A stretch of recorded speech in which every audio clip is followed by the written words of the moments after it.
Hello, family. How's everyone doing today? I hope everyone is doing well today.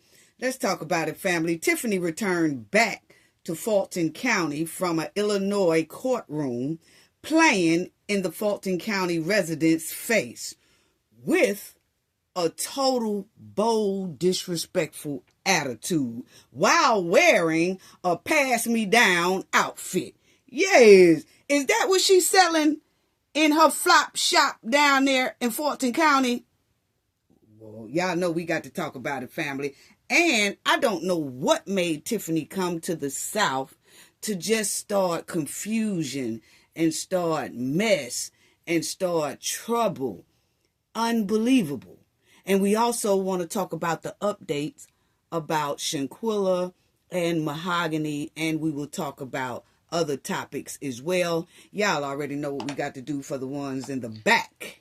This video is under fair use.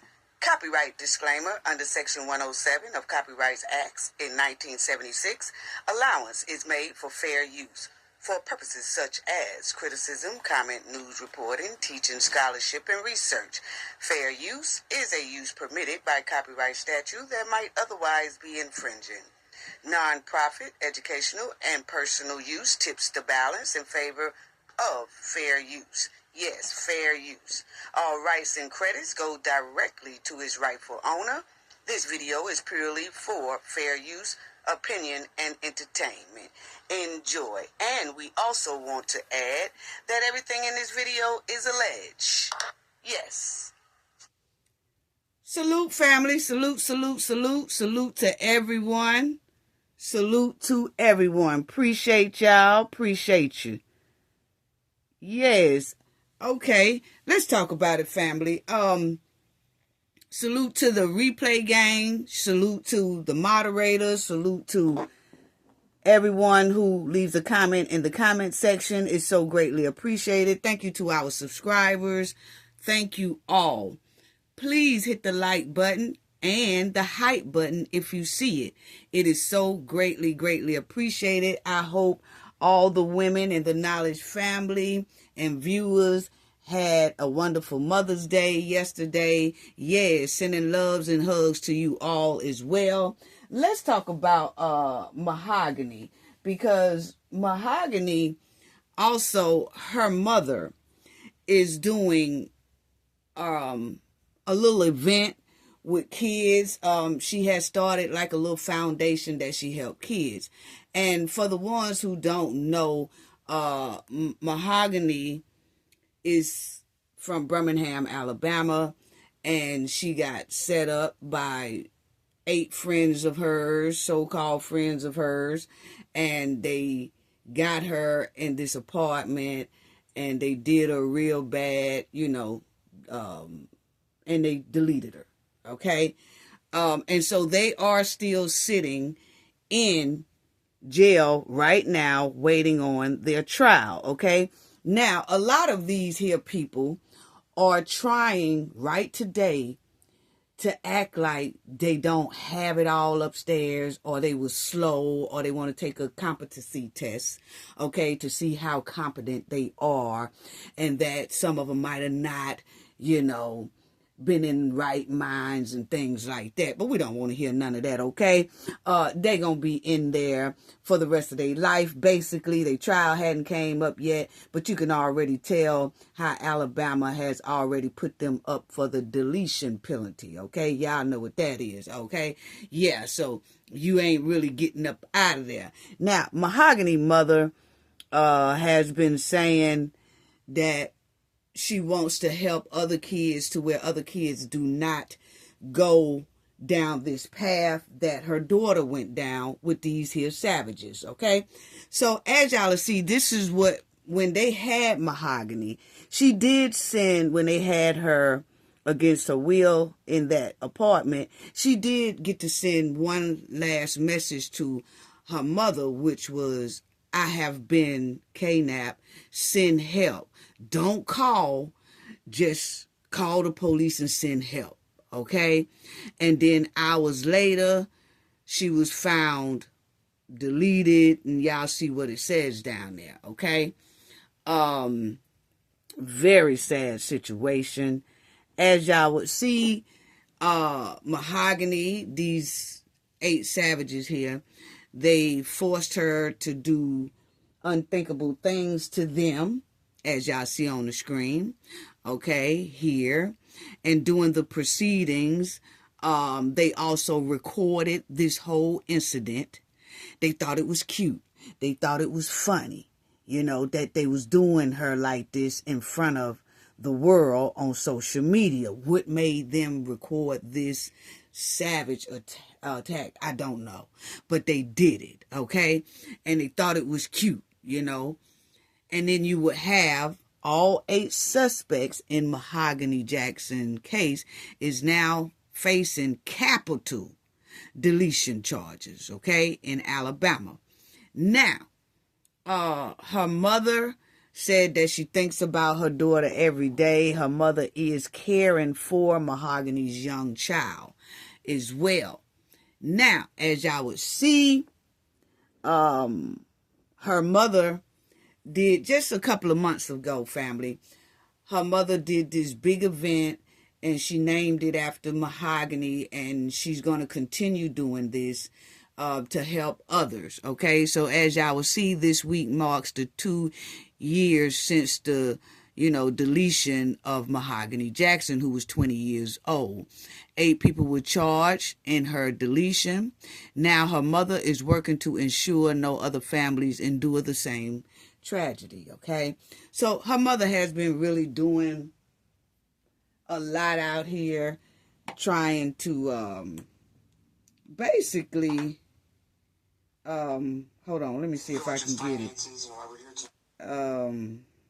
Because her mother was saying some things. I wanna see if I can get that for her. Hold on. Oh, that's the wrong one. I'm sorry, family. But her mother really wants to make sure that this doesn't happen to anyone. So let me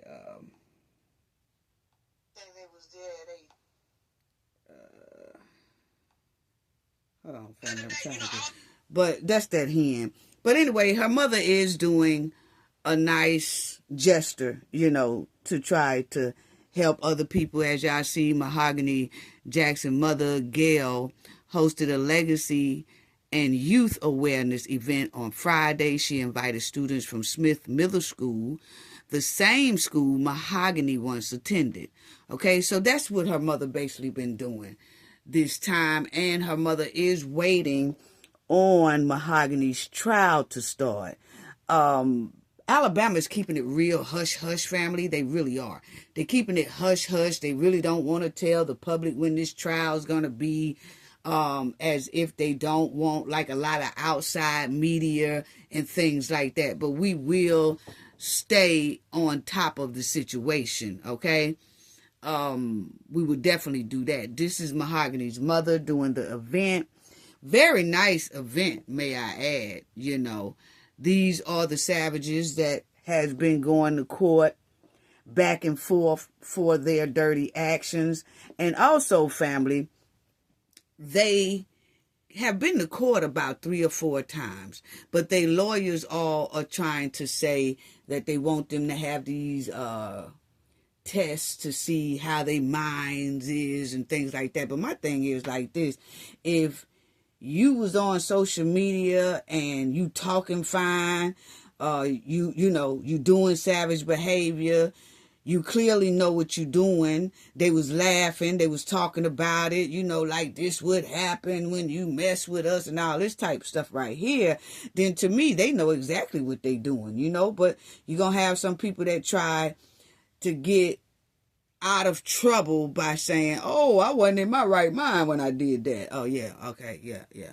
So, as you see, these are the backyard Barbies, and who helped. And like they said, they made Mahogany perform different trifling acts on all of them, even the girls as well. Yes, now they sitting there looking crazy, but I am glad that they not getting their hair done. Y'all remember when we first started reporting on this story, family, that these here chicks had their hairs laid and like they got a hold to some slick moose and all that time. I said, wait a minute. Now their head is looking better than the ones that's walking out here free.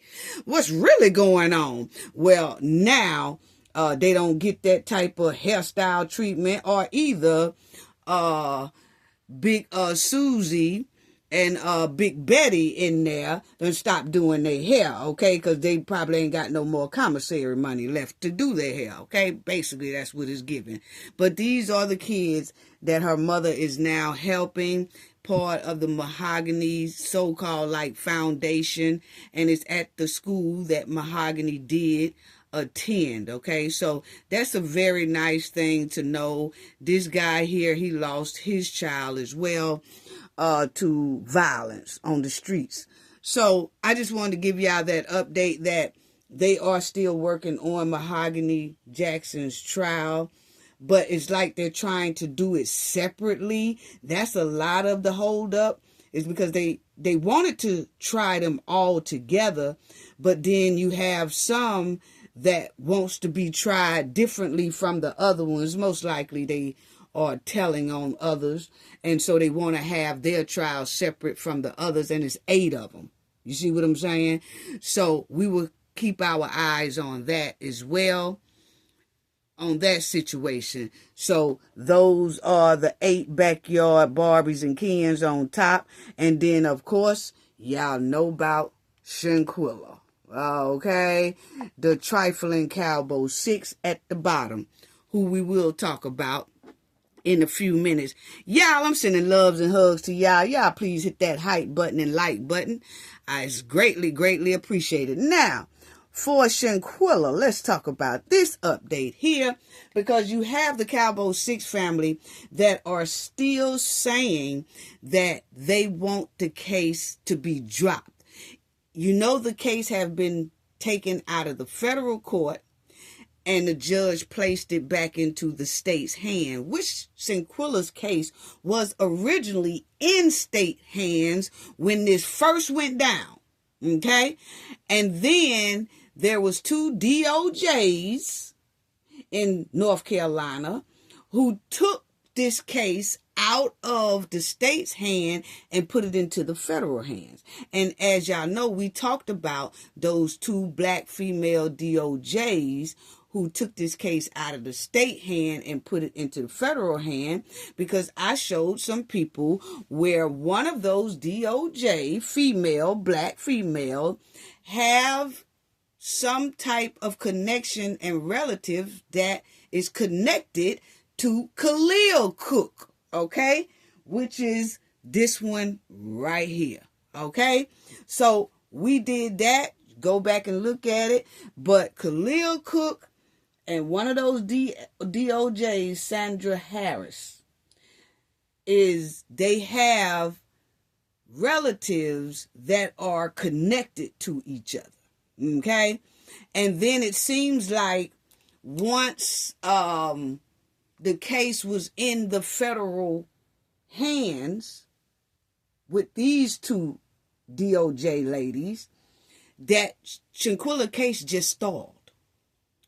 Her family couldn't get any type of answers, questions, and then when they did release some documents from the feds, it was so redacted till you really couldn't see what it was saying, okay?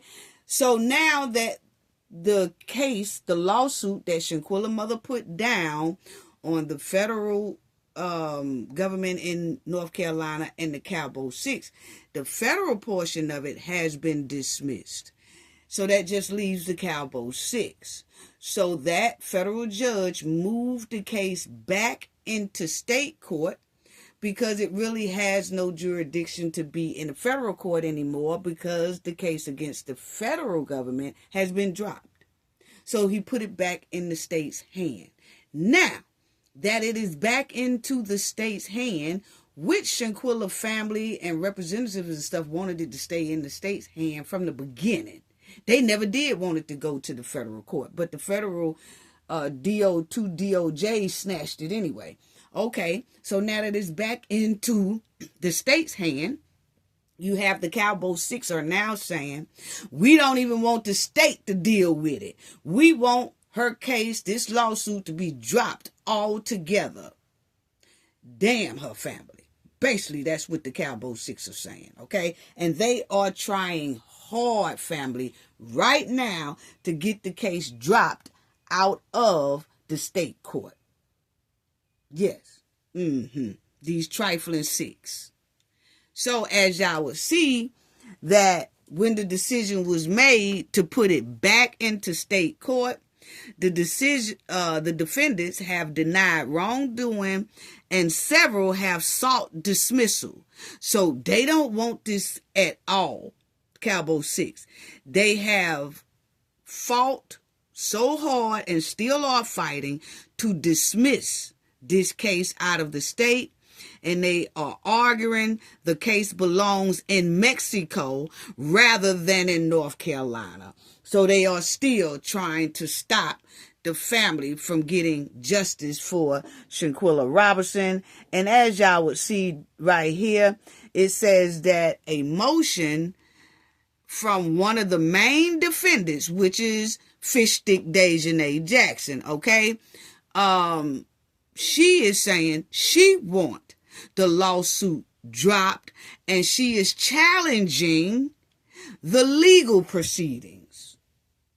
So they going all out so that they don't have to be held accountable. They're trying to go to every corner, every crack to stop Shanquella family's civil lawsuit against them because they do not want to be held accountable for Shanquella Robinson's demise.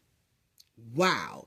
This only lets us know the type of people Shanquella was dealing with when she was in Cabo, Mexico. Trifling, demonic behavior, evil people. That only just tells us how evil the Cowboy Six really is. You know what I'm saying? And as you will see right here, that the Robinson's family representative or attorney or whatever was always against keeping the case in federal court, while several defendants argue the judge to have it to remain in federal court. Now, they wanted it to be in federal court, family, the Cowboy Six, because they thought or felt like they had a little bag up over there in the federal court. Just my opinion, okay? That they wanted it to stay over there. But see, when those two DOJs came out of office, who pulled Shanquella case into the federal territory anyway, when one resigned and all that stuff, and one retired, all that kind of stuff right there.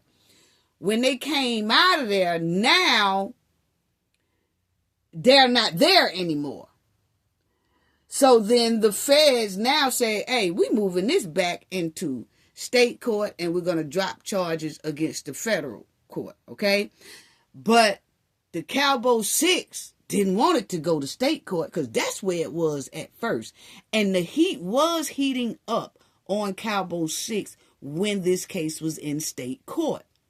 But then it got snatched out of state court and went into that federal court, and then all of a sudden, got into the federal hands of those two DOJs, and then all of a sudden, Shanquella case became quiet.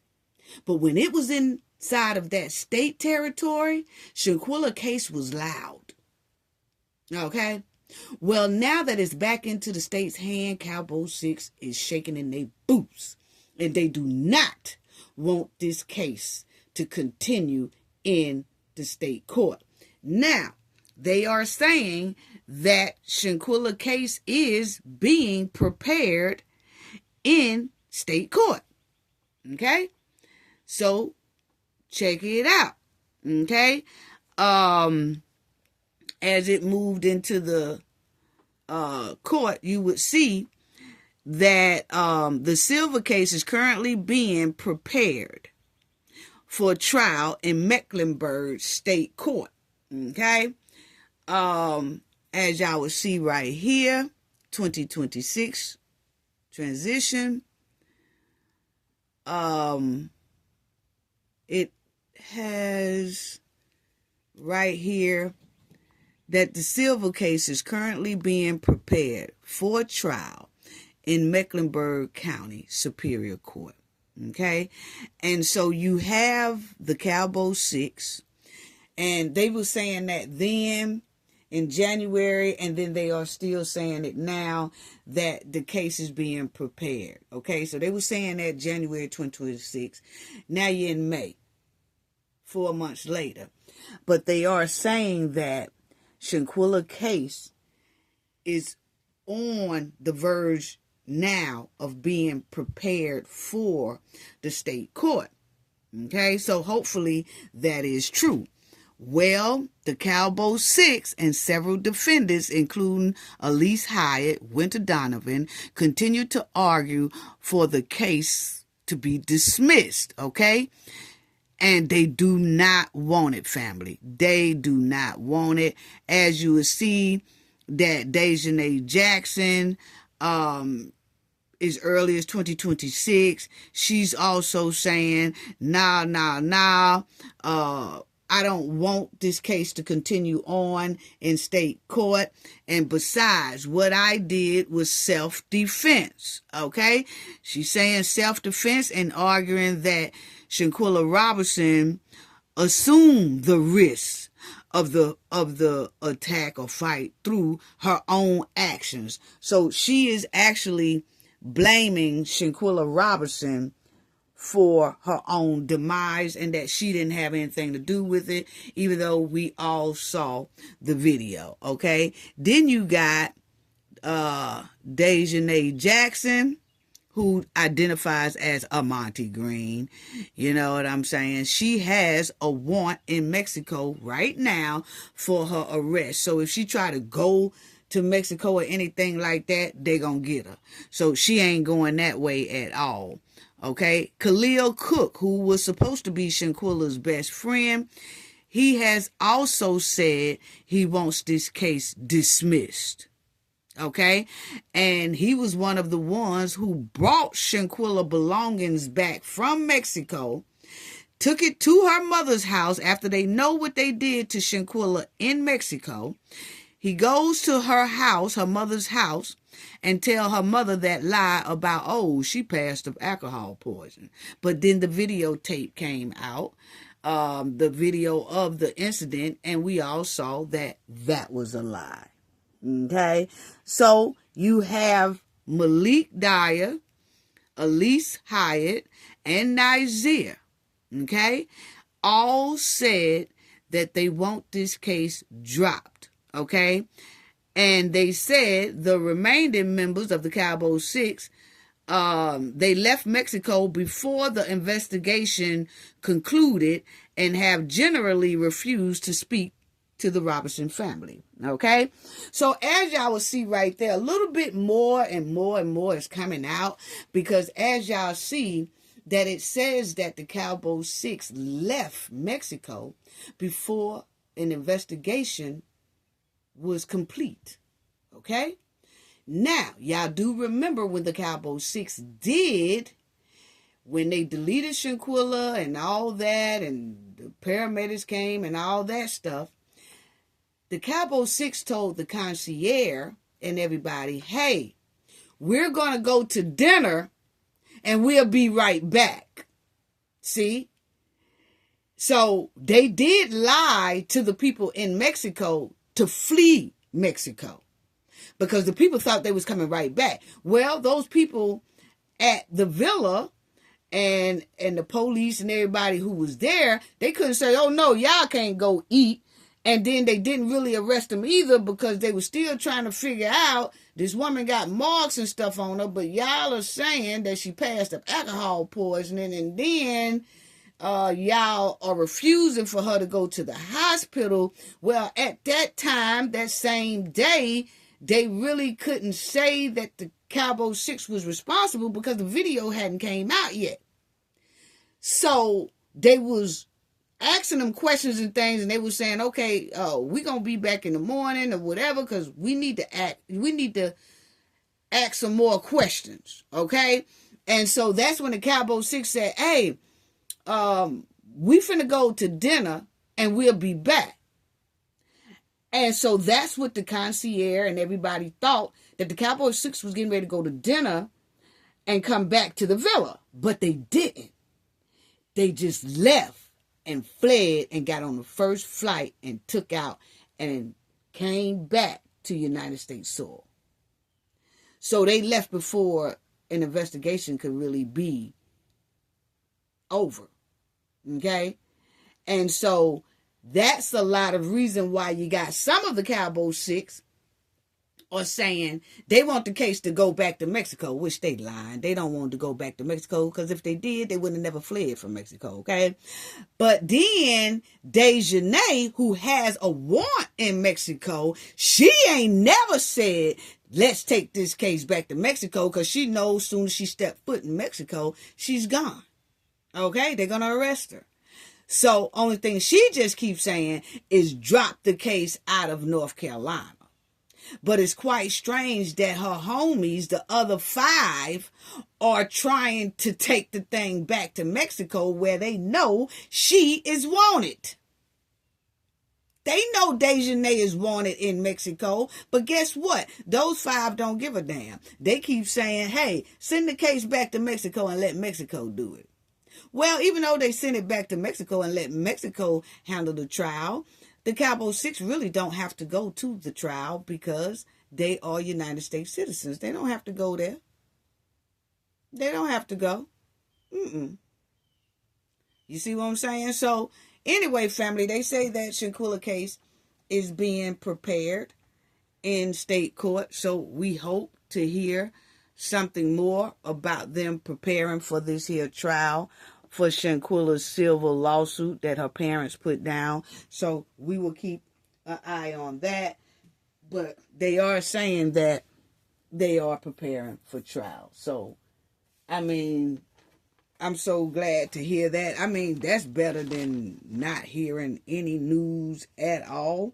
But I do want to say that I want to give a shout out to her mother, her father, her family, and all that, because they have been constantly pushing.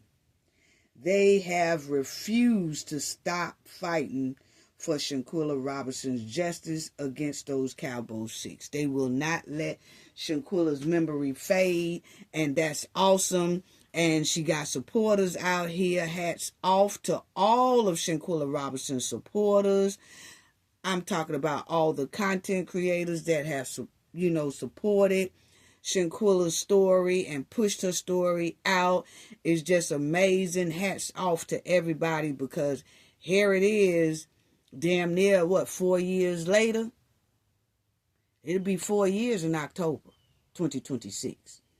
4 years later, still trying to get justice for Shanquella, so that these 6 trifling yard birds and backyard Barbies and Kens on the screen will be held accountable for Shanquella's demise, So just shout out to all the supporters and stuff for just not letting Shanquella memory fade, okay? So rest in peace to Shanquella.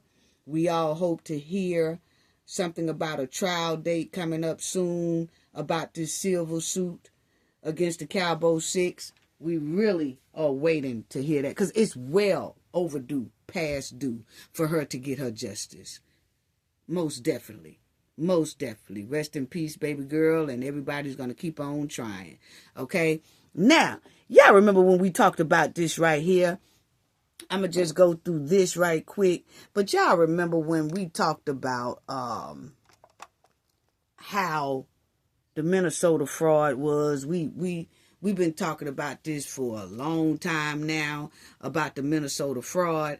And they went in there, the FBI, and they raided a lot of those child care, daycares, and all that stuff in Minneapolis, okay? And so they done bust the joint up. Now, the feds in there busting the joint. Yes. So as y'all see, that quality leering. It's supposed to be learning, but they didn't even know how to spell learning, but they knew how to take about 30 mil, 9 billion up out the United States bank account doing fraud, okay? But anyway, y'all will see that they also raided that spot last week, okay? So the FBI been raiding all those little joints. So as y'all will see, Minnesota sent $67 million to 9 daycare centers raided by federal agents, okay? So yeah, they got them. That's the Leering Center, supposed to be Learning Center, that got raided last week as well, okay? Now they are saying that, family, they have been asking Ilhan Omar to testify because they have seen where her and one of the women, that lady, that Amy Bach, we talked about her as well. She was one of the head dogs trapped inside this fraud. She's doing time now. And you know, another one of the guys was from Kenya or something. They fled, you know, but you got a lot of people that went down for this here thing. But they do say that they have seen text messages and communications between Ilhan Omar and this here woman, Amy Bach. And that they ain't looking, them text messages look a little bit like Omar was complicit in some of it. Allegedly, that's what they say some of the text messages looking like. So now they have been trying to get her to testify, and they have voted to try to get subpoenas on her to make her come in, because when they ask her to come in voluntarily to testify, she won't show up. When they ask her to come in just for a meeting to talk about this big Minnesota fraud that her name keep coming up in text, and that she's texting to them and they texting to her and all that type of stuff. They want to ask her questions about that. She won't show up to that either. Okay, so as y'all will see, Minnesota lawmakers fail at trying to get Omar to testify about alleged fraud. So she just won't show up. So now they trying to come up with something that can demand for her to show up. Like she has no choice but to show up, or they'll put her behind bars. Okay? So that's what they're trying to work on now. As y'all would see that the Representative Omar subpoenas effort failed on vote at Minnesota House Fraud Committee. And so it failed to, like, I think it was, what was it? Like 5 to 6, or they was missing a vote or two, because it got right there that she refused to respond to a request from the Minnesota committee seeking more information on her ties to the massive fraud scandal in the state, prompting a failed subpoena vote on Tuesday. But the committee's chair says more options exist. Okay, so the subpoenas, which required a 2/3 committee vote in favor to pass, only got 5 out of the 6 votes needed to pass. Okay, so it only was 5 out of 6 votes that, you know, it didn't fall through. So now they're trying to come up with something. I say Congress or somebody like that should ask her to come the same way they did with Minnesota's governor, Tim Walz, and the way they Keith Ellis, you know, the district attorney. They made them come. They had refused to come to testify in front of the House for a long time. But then it got to a point where they couldn't refuse no more, and they went on and they showed up. And I just feel like they need to do the same for Omar, you know, to get down to the bottom to see if she is or if she ain't, you know. Now, family, did y'all hear about Nick Cannon? I'm telling you, boy, the fraud in Minnesota is something else. Then you got Nick Cannon, who was frauded out of $2 million. He had an accountant that was from Uganda, and he had been Nick Cannon's accountant for a long time. And then he just up and took $2 million from Nick and fled back to Uganda. What? I'm telling you. Boy, these people here, not all immigrants are like this, but the majority of them, boy, they love to come and take and steal and fraud and all that, and then run off with your money. And it's hard to catch them when they run off with your money. So as y'all will see, American actor Nick Cannon, accountant, steals $2 million, allegedly fled to Uganda. Yes. He got him, family. Yeah, he got Nick. He got him. Say he fled. And he was working to say that the federal prosecutors in the United States have indicated Uganda former accountant Frank Musuki, accusing him of stealing over $2 million from American entertainer Nick Cannon while working at a Beverly Hills management and tax firm. You can't make this up, family. I'm telling you. And my thing is, I know that it's a lot of Americans, like Black Americans, who have roots in the United States for centuries and centuries and centuries. I know it's some Black Americans throughout this United States that know how to do accounting. But for some reason, a lot of people will go to other ethnic groups and things like that. And then if they get got and then that person runs back to their home country, it's hard for you to recoup that money back. It really is. And not all other immigrants or ethnic groups are like that. But, hey, it sure is being in the news a lot. You know what I'm saying? So right now, Nick is out of them $2 million. And I'm going to tell you right now, I don't think that man still got them $2 million. I don't. He probably spent it on a nice spot to stay and all that over there in Uganda. Yes. So Nick been got, family. And it is, it's sad. It's sad. It's sad, because you're trusting somebody with your money, with your finances and all that type of stuff. And this is what you do, you just run off with my damn money. Wow. How trifling. So, as y'all will see, Nick Cannon's business accountant accused of embezzling $2 million and leave the United States. Unbelievable.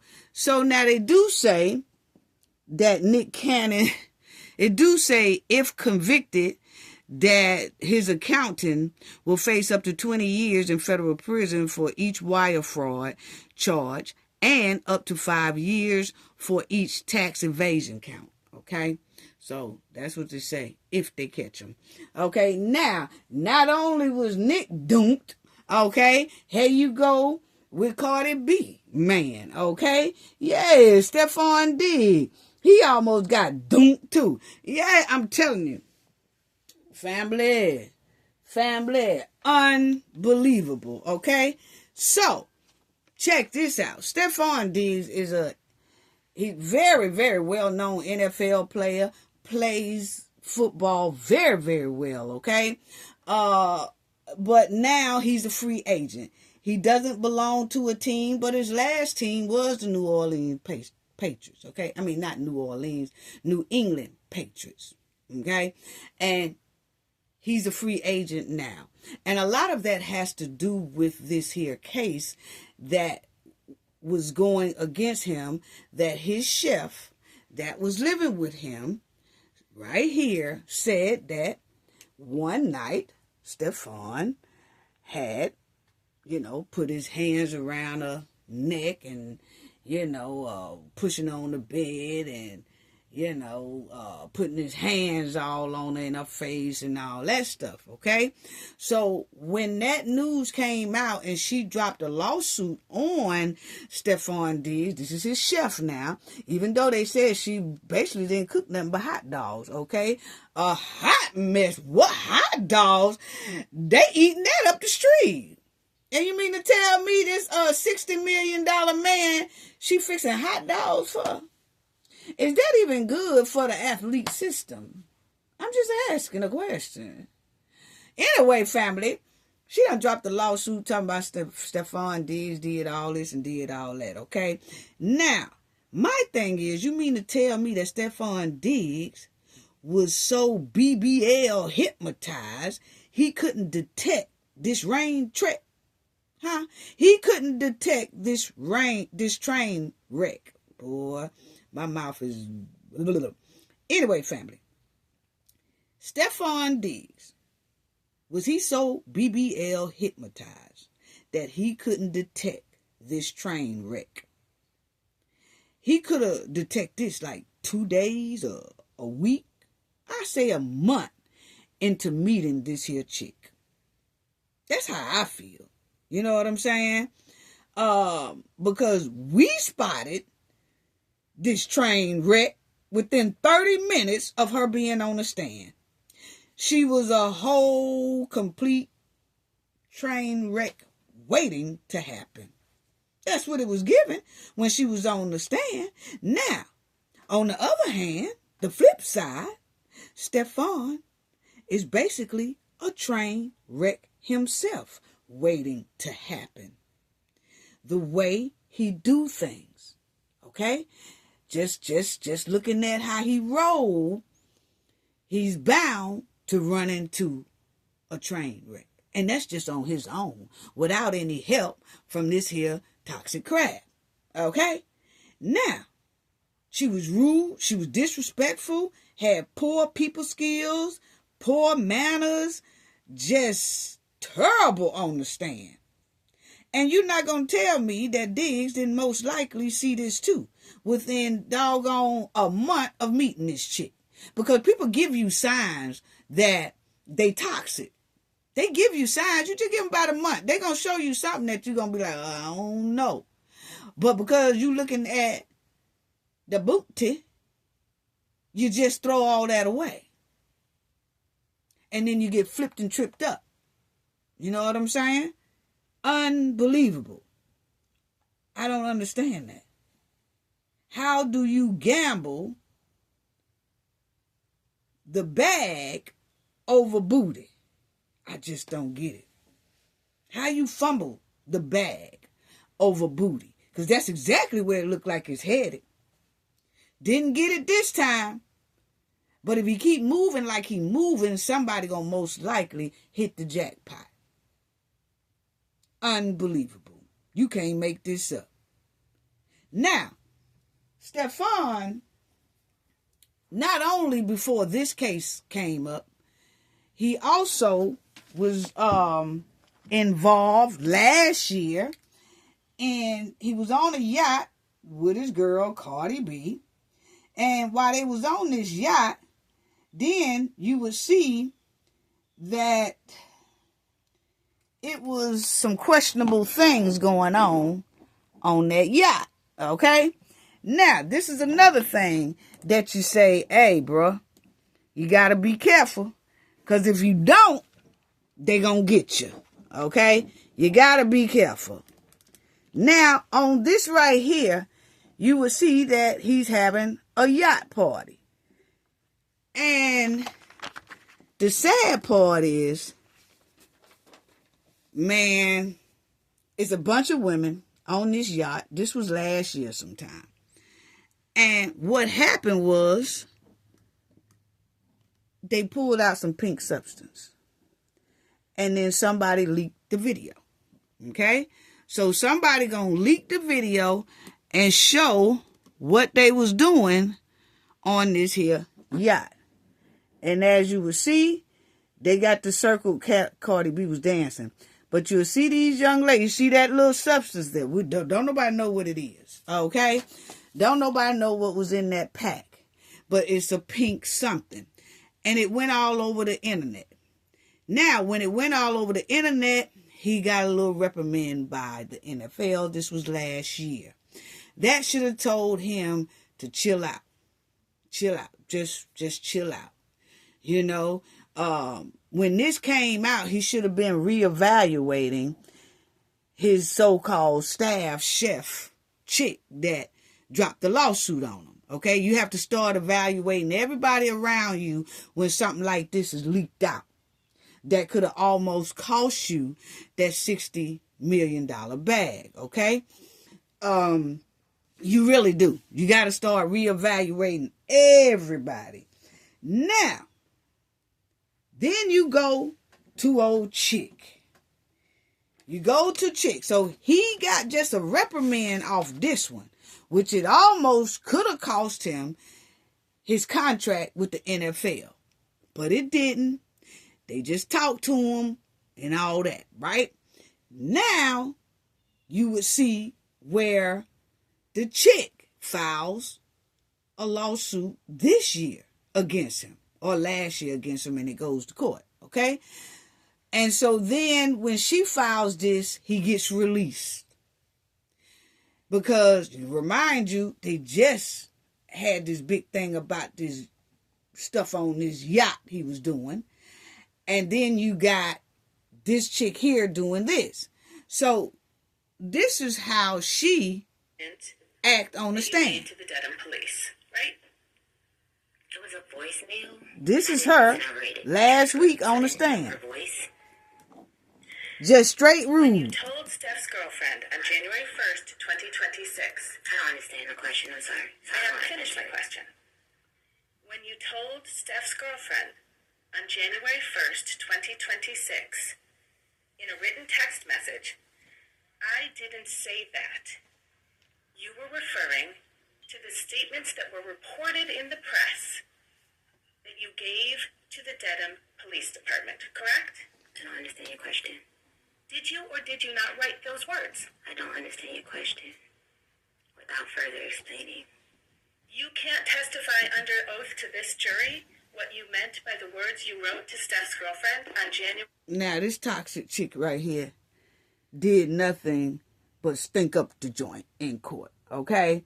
And I can't say what happened that night or whatever she say happened between her and Stefon.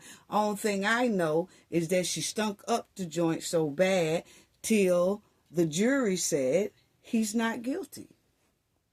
And so I have to just go with what the jury say. He's not guilty. Okay? But just to show how this woman went on that stand and she act like she couldn't remember nothing but, yeah, he put his hands on me. Like everything she was saying and doing, she was thinking up the joint, basically. Okay? Just thinking up the joint. So, check this out. January 1st, 2026? I'm sorry, I don't understand your question without further explaining. You also asked Steph's girlfriend to, quote, please call my mediator and she will answer everything you need to know, but only in person and confidentially. Right? Yes. Your mediator's name is Lynette Marie, right? Lynette Marie. Thank you. She's also known as Lynette Marie Turner? I don't know. You don't know your mediator's last name? I don't know her. She's married. I don't know her exact last name.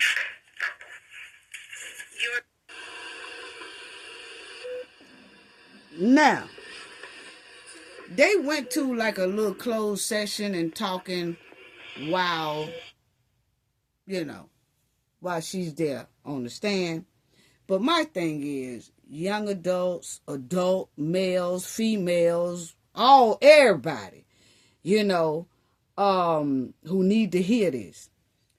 Y'all better get your head right and stop fumbling the bag or jeopardizing the bag for thought bodies, okay? Or for community sausages, or community sardines, okay? Come on now. Risking the bag for people who is looking for a bedroom come up off your career.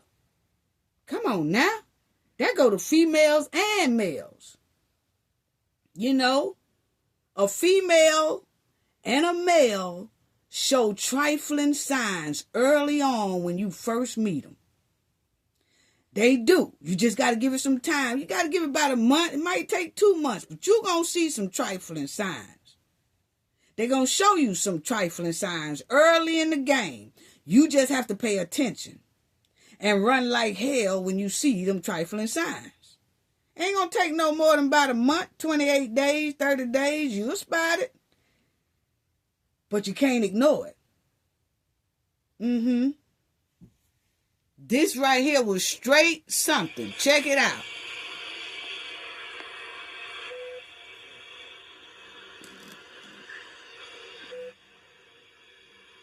And she looked empty in the face. To me, she looks empty.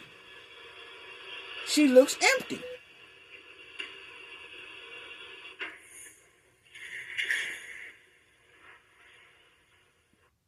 And it might be some people saying, Cafe, what you mean empty? You can look at some people and their eyes don't give off the life it should give off. It don't give off the light it should give off. It just look empty. It just look empty. And you just have to know how when you look at a person and people, we have eyes. We have to look at people every day. When you run into people, you can automatically look at people and tell if they sad or if they glad or if something is wrong or, something like that. Is everything okay or something like that? It's just certain looks that people give off. And it is some looks that people will give off that looks empty. Like you can't find anything in there. You can't find a soul. You just can't find nothing in it. That's what I'm talking about. And that's what it was given to me. My opinion, that's how she was looking to me, So check it out. Yeah. Check it out.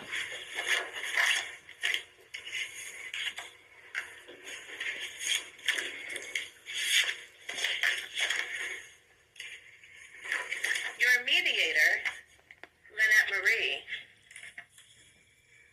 issued a money demand to Stefan Diggs on December 29th, the day the criminal complaint in this case issued, right? I'm not sure of the date.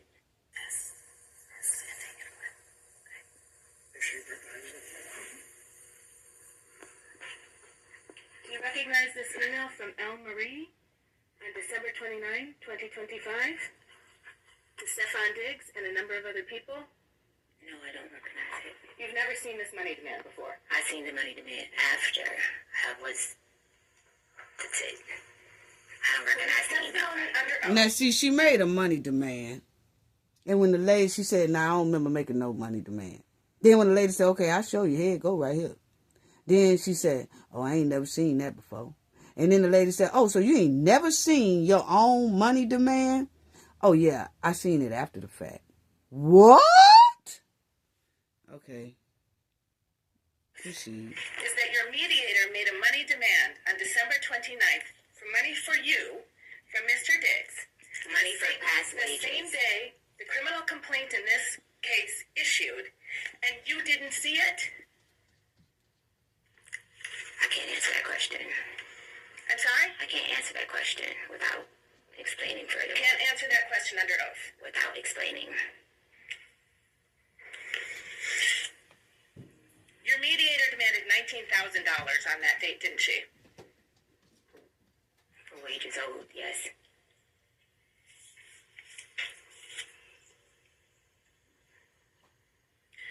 And I move to strike that. Overruled. Answer stands. Sorry?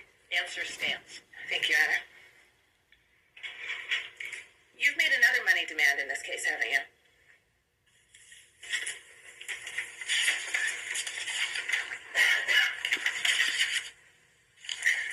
Actually, before we get there, the I didn't get a 19,000. chance to answer the question. Before we get there, Are you withdrawing your yes, question, the counsel? question is withdrawn. Thank you, Your Honor. After the money demand for $19,000 was provided to Stefan Diggs, on February 13th, you issued a public statement, didn't you? Yes. And in that public statement, you said, I have never sought money money to settle this matter, right? I haven't. And by the middle of April... Okay. She said she never sought money to resolve this matter.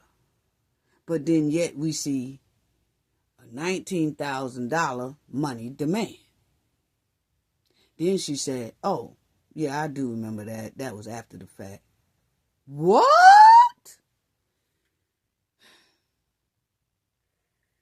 You had hired a lawyer to represent you, right? For workers' comp. That's a yes or no question, ma'am. Yes, for workers' comp. Your Honor, with the judge... See, she hard-headed. Instructed to please answer the question. She hard-headed. Just answered your question. She hard-headed. She won't even answer a simple question. See, this is what I'm talking about, people. About, you can't tell me that Stefan Diggs did not see this type of behavior within a month of meeting this chick. Okay? The signs was there. He just was looking at the boom tank. Okay? Yeah. Looking at that backside that was blew up artificially. That's what it's given. And when you do that and stop thinking with your brain and start thinking with body parts, that's when you will flip and trip and fumble your bag that you worked so hard for throughout your career. Wow. All right. Right? We'll get to that And hen for workers' comp, the lawyer you hired, she's in a sitting few in minutes. this room right now? Yes. And she helped you prepare for your testimony in this case, right? She came to support me. She came to the meeting with the Commonwealth's lawyer to help prepare you for your testimony in this case, correct? I don't know how to answer that question. You can't answer that question under oath, ma'am? No, You met with the prosecutor last Thursday, right? With your lawyer, I right? was told to have a lawyer because you guys asked me to plead the fifth. You guys. Things. So I was instructed to have my lawyer come. So your testimony under oath is that the Commonwealth's attorney instructed you to bring your private lawyer? Or a lawyer that you guys offered a lawyer, so I brought my private lawyer. I'm sorry, when you say you guys, do you mean me, defense counsel for Mr. Diggs? Yes. Wow. Is your testimony under oath that I had some role in your preparation session with the district attorney's office to prepare you for your testimony in this case? I was told that. Family. Can you believe that she would sit there and say Diggs' lawyer was trying to help her say plead the fifth, or Diggs' lawyers was trying to help her prepare for her case? Are you serious right now? And that lady said, so you gonna say that under oath that we had something to do with you being prepared for court? And then she said, well, I was told. Man. And this who people have cooking for them? Who can't even be trusted to tell a simple truth? But I'm going to trust you with my food? Man, no. Boy, it's a different set of people out here. Said I needed to have a lawyer, or they were going to provide a lawyer, something in that context, about pleading the fifth, about messages. So I brought my lawyer, which was when I walked to the side of the judge yesterday. Your personal lawyer is here today, correct? The workers' comp. She's with the law firm of Boston Law. That's a law firm here in Dorchester, Massachusetts. Ma'am, I think that was I apologize, but you do need to keep your voice up. I don't know if you answered. Okay. Yes. Thank you. Tell the jury how much your, I think you described her as a workers' comp lawyer. I got her because I was injured on the job, and I needed to file a workers' comp case. Stefan Diggs did not have proper workers' comp insurance. The final portion of that answer will be stricken, and you will disregard it. Ms. Adams, if you could just Now, the judge done got on this girl, I say, about 50 times up in that joint, okay? That's a red flag within itself when a judge have to repeatedly tell you, answer the question, stop over-talking people, hey, just answer a simple yes or no, or make your answers quick and short. Stop trying to jump over and do things your way. This is not your courtroom. This is the judge courtroom. She keep asking this woman to act right, and this woman keep disobeying. So can you imagine what type of hell they was going through in Stefan Diggs' house? Now, Stefan is not all that innocent person himself, according to me, my opinion, okay? He have a lot of stank going on. He just, I guess, young dude, but he's in his 30s. I got 2 sons older than Stefan Diggs. It's a time where you have to grow up and handle man business and act like a man and make sure you secure the bag and you run yourself in a professional manner. When somebody puts a label on you as a professional, you need to act like one. They label him as a professional football player. He need to act like one.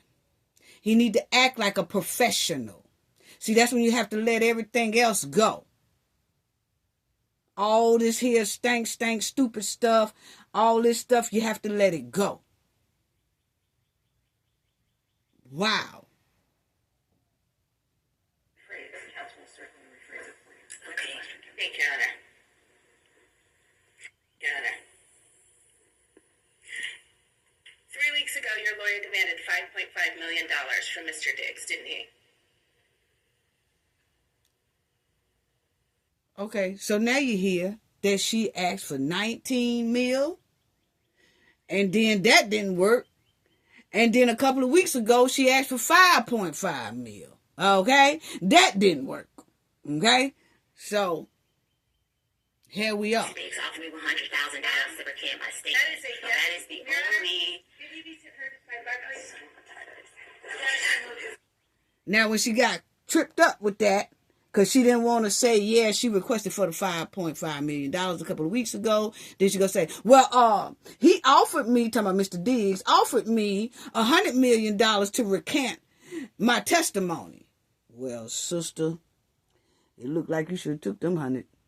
You should have took them 100,000, because this right here just didn't work out for you.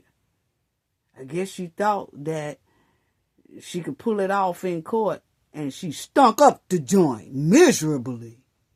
She failed miserably. She should have took them 100,000. Yeah, she should have took them 100,000. If you say that's what he offered you. But at this point, I don't know what to believe.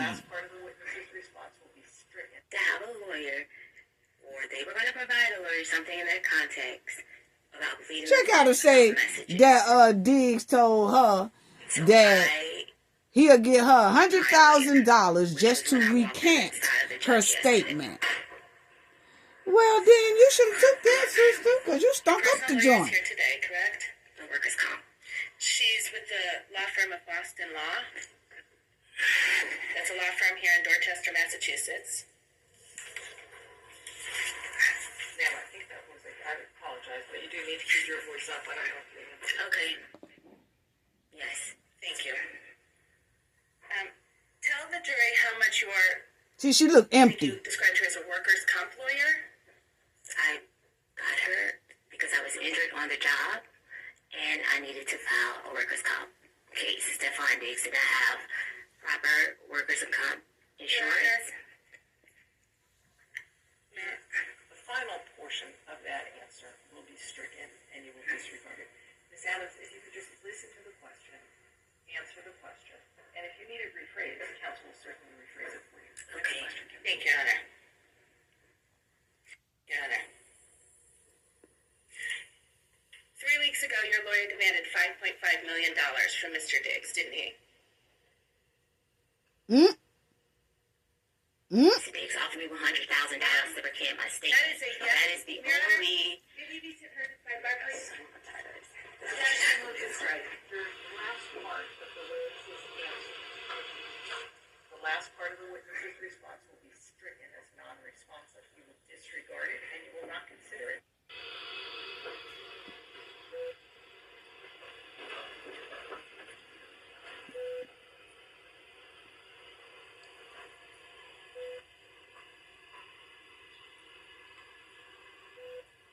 things ain't working out for old homegirl here.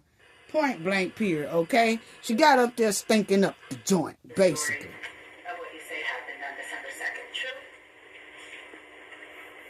True. The first time you told the story was on December 16th, right? Yes. And that was to Officer Ellis of the Denver Police Department, right? And you sat with Officer Ellis, right? Yes. And you told him your story? Yes. And he took notes of what you were saying? Yes. Because what you were saying was important to issuing a criminal complaint, right? Objection. I don't know what a criminal complaint is. I was making a report. I don't know. You were making a report to the police. Okay, so anyway, I was scared of how it was received by the public. He's in a very public relationship with Cardi B. So I did not put a lot of things in the police report. My most important thing was him assaulting me and choking me. It's not. So that was the most important thing that I put in the police report. I was very vague. I didn't feel the need that I had to go and explain the relationship. When you were asked questions, you actually gave. I didn't feel. You must wait until I finish the question. Wait, well, counsel, here's the question. Answer it. Because you didn't feel it was important. When you were asked questions about what happened on December 2nd, you lied. It did not change what happened on December 2nd. It did not change what happened on December 2nd. He choked and slapped. Ms. Adams, I'm going to try my question again. Because you didn't think it was important. When you asked the questions of Dedham Police Officer Ellis on December 16th, you lied. I did not lie. I just did not expand on detail on the relationship I had with Mr. Diggs. I didn't feel that that was important. The sexual relationship, I didn't feel like that was important. I didn't feel it was important that he was upset because I told him I was not in love with him like those other women. I what? was ashamed of being with him. I didn't feel the need to explain it to the police officers. She crashing out up there. She crashing out up there. There's a lot of it. She was crashing out, family. Then when the lady said, you didn't put this in your police report, but now you're saying this, and you didn't put this in the police report. Then you started coming up with different stuff that you didn't have in the police report. She said, I didn't never put in the police report that I was effing Stefan Diggs either in the bedroom. What? Yeah, told it all. I'm telling you, that toxic crab told it all. Yeah. Like, I might not win this case, but I'm going to let everybody know that I was laying with him. What? Good. This chalk mouth done got up there and told everything that ain't even a part of this here case, okay? But she told it. She wanted to reveal it, so she revealed it. But anyway, and then we're going to get on with this hen. You understood you were getting fired. Now, they finna show old chick dancing and carrying on. The day after she claimed she was marked up and all that stuff and she was sore, couldn't move. Now they showing videos of her dancing. One of the videos that you took of Ms. Adams? Yes, it is. All right, and can you just describe where you are? We were in Shire's room there, and we were just goofing around, listening to music and dancing and stuff. Okay. And then, if you could just complete that video, please.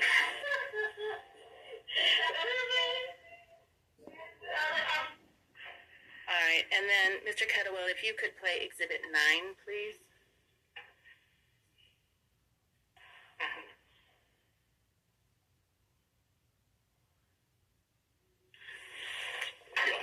Now, this is the next day after she said she was sore, her shoulders were sore, her neck was sore, she had bruises. And can you just hit pause for a second?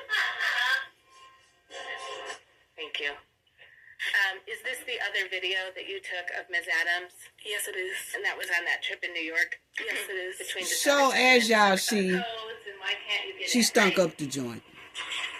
Yes. All right. I don't know that. That's not listening to you, though.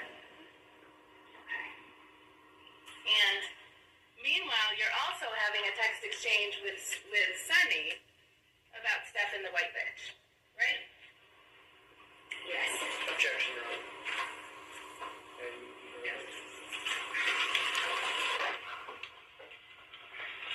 Well, it's basically,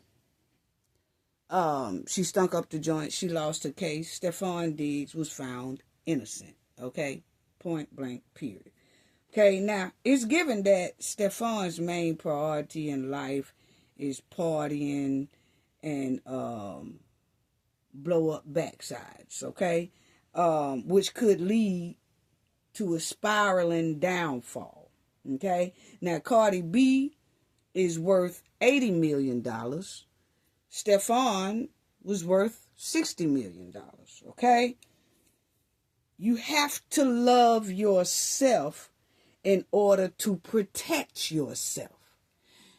You have to start off loving yourself so you can protect yourself. Nobody can protect you like you. Nobody can protect your bag like you. And that's where it looks like Stefon is spiraling at. Okay? And unbelievable. Unbelievable. Well, like I said, he won his case. But my thing is, you have to watch out. You have to watch out. Because it's some people out there that's waiting for your downfall. And I look at it like this. If you are dealing with millions, you have to protect your bag. And then Cardi B, who is going with Stefon and who has a child by Stefon as well, she has to protect her bag. So sometimes, if a person is not worried about their bag, you have to worry about your bag. So if you dealing with somebody who got a bag and you got a bag, but that person is making poor choices, you have to probably back up so that you don't mess around and fumble your bag messing with this person who ain't giving really a damn about their bag and fumbling their bag. So he came out of that one. Okay? So he done got a pass basically from that yacht situation with whatever that pink stuff was in the bag. Okay? He slid out of that. Then you have this incident here. He slid out of that. But my question is, when is Stefon going to wake up? Okay? And my next question is, how come I never see any black American women around Stefon? Like, besides when he throwing a family event where his females in his family is black. But when you look at all these yachts and partyings and baby mamas and all that stuff, how come I never see a foundational black American woman nowhere in the mix? I'm just asking a question, that's all. It's just a question. All you gotta do is, say what it is. It's real suspect. But anyway, Stefon is a free agent now, okay? He's a free agent receiver. Stefan Diggs spent 2 days this week in court. That was last week. In a criminal trial that hinged on the star witness who badly failed to deliver. She did. Okay? Now that this criminal case is over, what's up with Diggs? Okay? He took to his Instagram recently to make this observation. This is not an opinion-based sports. So here are the numbers. This is what Stefon put up after his court thing. I played 52% of the snaps and finished with 85 catches for 1,045 yards coming off an ACL injury, basically, okay? Where we going? That's what he put. Where we going? Okay, so I guess he's sending that to the NFL. Like, okay, now that all this is over, I done gave y'all my stats. Who gonna pick me up? Well, the thing is, he probably will get picked up, but my thing is, they're most likely looking at he's a train wreck waiting to happen again. Okay? That's why you try to do your things in a right way, professional way, because now people look at you as a risk. Okay? Like, he is good, but do we need to try to take the risk? Because we done had 2 incidents within 2 years, and what's going to happen next? Maybe we need to just sit back for a year while he's a free agent and see how he act as a free agent. Let's see if any more other incidents going to come up within the next year, because it's a trend that damn near every year he got something going on. So let's just sit back and hope that he keeps himself in shape for a year. And then if he don't get in any more trouble in a year, we might consider trying to take him. That's most likely what they're looking at. He could say how good his stats is and all that stuff all day, but what comes behind that stats? You know? So that's all I'm saying on that right there. You know, that's a good question. It says that the NFL has said, following this acquittal, that its investigation of Diggs under the professional or personal conduct policy remains open. So they are looking at his personal conduct, what I just said, and they said that the policy remains open. When the league want to interview him, Diggs won't be able to decline to speak.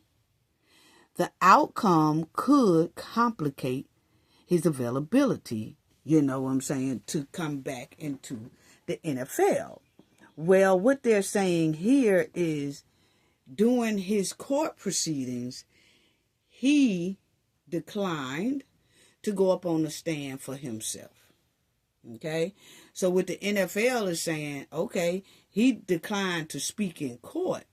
But now, if someone picks him up on the NFL side, he's going to have to speak and tell us exactly what is going on or what went on. He's not going to have the option of, oh, nah, I don't want to talk about it. I don't want to go on the stand and talk about it, or I don't want to talk about it. He's not going to have that option when it comes to the NFL. He's going to have to talk. And if he wants to stay closed mouth and not talk about this here incident, then he most likely won't get on a team. Basically is what the NFL is saying. Okay? So, you know, hope that he get his mind right, get back on the right track. You know, oh Lord. Yeah, anyway, so as y'all see, Stefan Diggs, he has 6 baby mamas scattered across the United States is what they are saying. Okay, as y'all see right there, Cardi B is one of them. Okay, this is some pictures of some of his baby mamas. So he got 6 different baby mamas. And as y'all see, they have them all over here across the thing, okay? They have, one is from Buffalo, New York. One is in New York, Cardi B, New Jersey. Then you got another one in Baltimore. But they call themselves spreading it like that, okay? Across the United States. So they're saying, allegedly, he got baby mama over here, 3, 4, 5, 6. He got 4 in this area, 1 in this area, and 1 in this area. Okay, in California, in Florida, got 1 in Florida, and the other ones are up here. The other 4 are up here. So he got a lot on his plate. Okay, so let's get to the hen. Yes. Let's get to the hen. Yes. Anyway, y'all remember when these two right here came up in the courtroom at Fulton County, and then we're going to talk about this brawl and how Tiffany was playing in the Fulton County resident's face and all that stuff. But y'all remember when Tiffany went inside the courtroom, and not the courtroom, but the hearing of the Fulton County Board, and Miss Adams was asking Tiffany about her previous residence. You know, where she was living at in Dalton and all that stuff right there. And you remember, Tiffany never would bring up the fact of Janetta's Hall home. She would never say nothing about her previous landlord. She didn't even want that to come out because she knew she owed that lady. She owe her. She know that. And so she didn't want to say nothing. So check it out. I was no longer the mayor. Somebody else had one. It's just a matter of when was your last day and the new mayor sworn in? Is my question. Check out what Tiffany said about her living arrangement. Were you mayor till May 4th? I was no longer serving in that capacity. That's why we was transferred to this state. So after the election, there was no mayor until Basically, I was a lame duck. Basically, I couldn't do it. But you were mayor, correct? My title was mayor, yes. Okay. And are you aware? So well, first of all, you lived on Dobson Avenue in Illinois, in Cook County, correct? And was that a lease agreement that you lived there? No. Okay. Now, Tiffany is saying she lived on the Dobson Avenue in Illinois. That, you know, she shook her head when Miss Adams said, so you stayed at Dobson Avenue? Tiffany shook her head, yeah. Okay? And which Tiffany did not say, oh, I didn't live there. I lived in Janetta Hall house right up to the point where I got kicked out of office. Okay? She didn't say that. Now, the Dobson resident is the resident that has the same last name as Tiffany. Okay? Yes. But she wouldn't bring up living in Janetta Hall's house. Okay? That's the same resident that Dobson Avenue is what the lawyer of Fulton County Commissioner Board was saying. That the last known residence we see that she stayed at was in Dobson Avenue. Okay? That's the person who has the same last name as Tiffany. But the thing is, it's listed that Tiffany lives there right today. It's still listed that Tiffany lives there right today. And you notice that Tiffany was still registered to vote in Illinois. She didn't never cut that off either. Not at that time. Okay? Tiffany never mentions to Fulton County Board of Registration and Election Board that she had a previous landlord named Janetta Hall and that she is in litigation right now because she wouldn't pay rent and because she damaged that person's home and because she deboed that person's home. And Janetta Hall home was on Harvard Street in Illinois. Okay? That Tiffany owes $10,000 to right now in back rent and damages. Tiffany wouldn't mention that at all. She wouldn't mention that. So that's all I'm saying. Did you own the house? Check it out. No.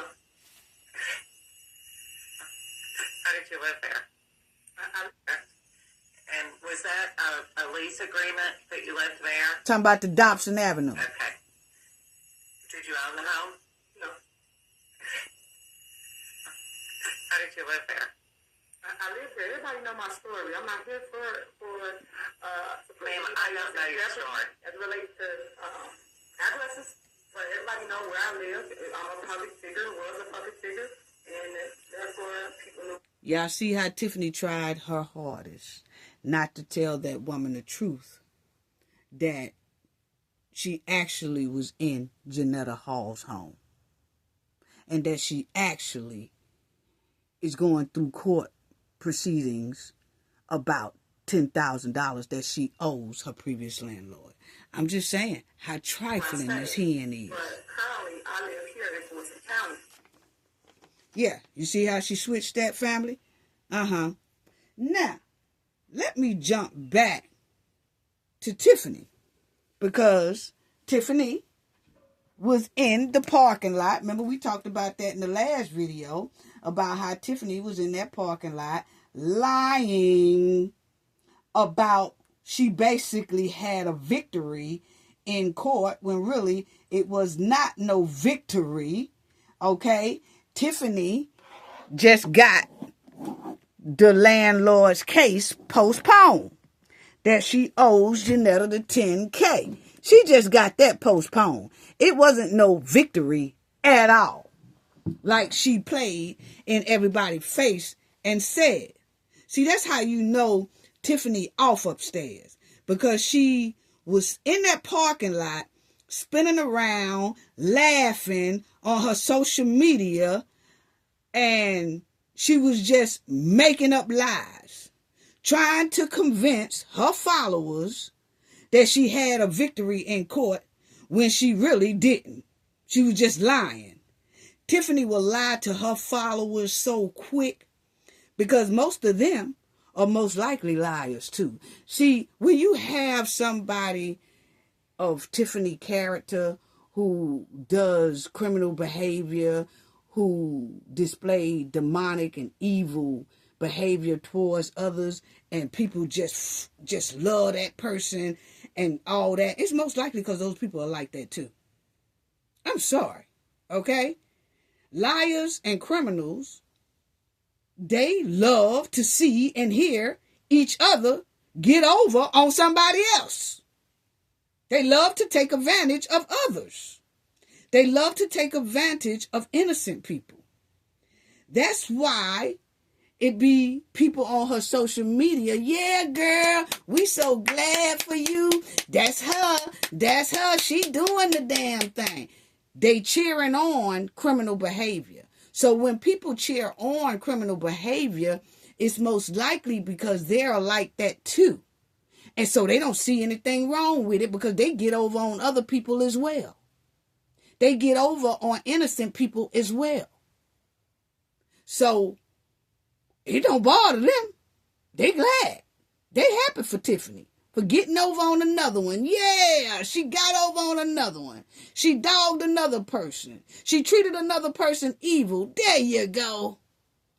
People who cheer that on is most likely the same as Tiffany. Yeah. Yeah. You are the company that you keep, or you soon will be a product of the company that you keep.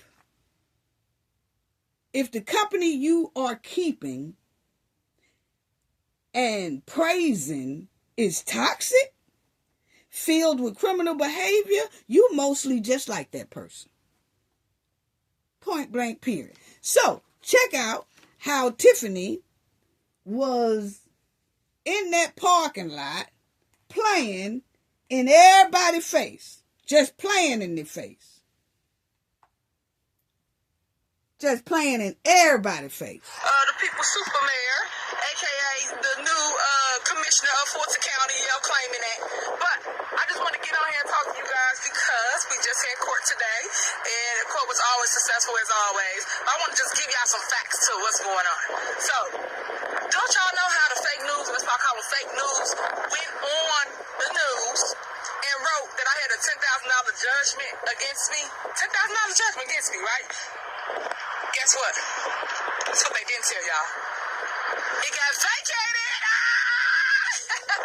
Won't he do it? Won't he do it? So I bet you they're not gonna report that. Fake news. Now see how Tiffany not only lying but playing with the higher power. Won't he do it? Won't he do it? Won't he do it? Ha ha! Won't he do it? See. Man, people don't know what playing with the higher power can do. Things might look good while you playing with the higher power because you're taking devil orders, okay? And the devil gonna make you think that you got it all in the bag, okay?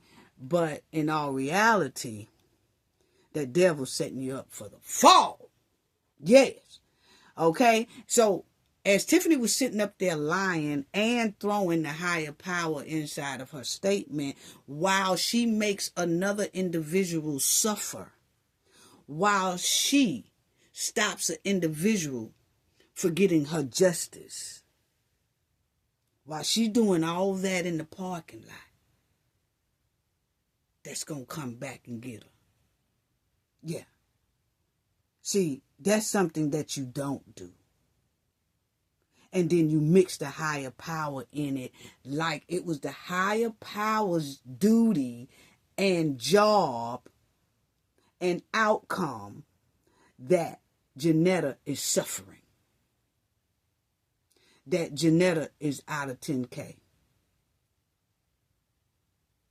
Wow. See, this is what I'm talking about, that evil phoenix bird. Yeah.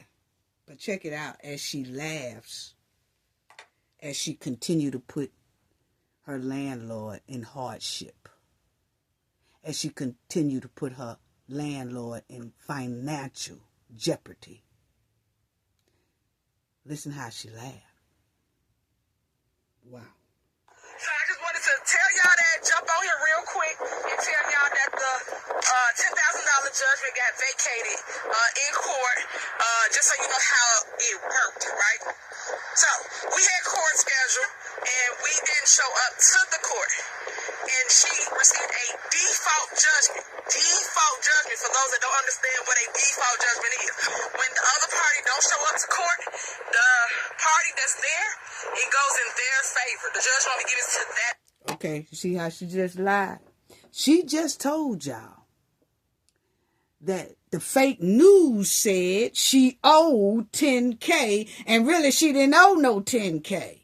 But then she turned right back around, not even 3 minutes, and say, I had a default judgment because I didn't show up to court. And so when I didn't show up to court, it automatically went in favor of the plaintiff, that the plaintiff get 10K.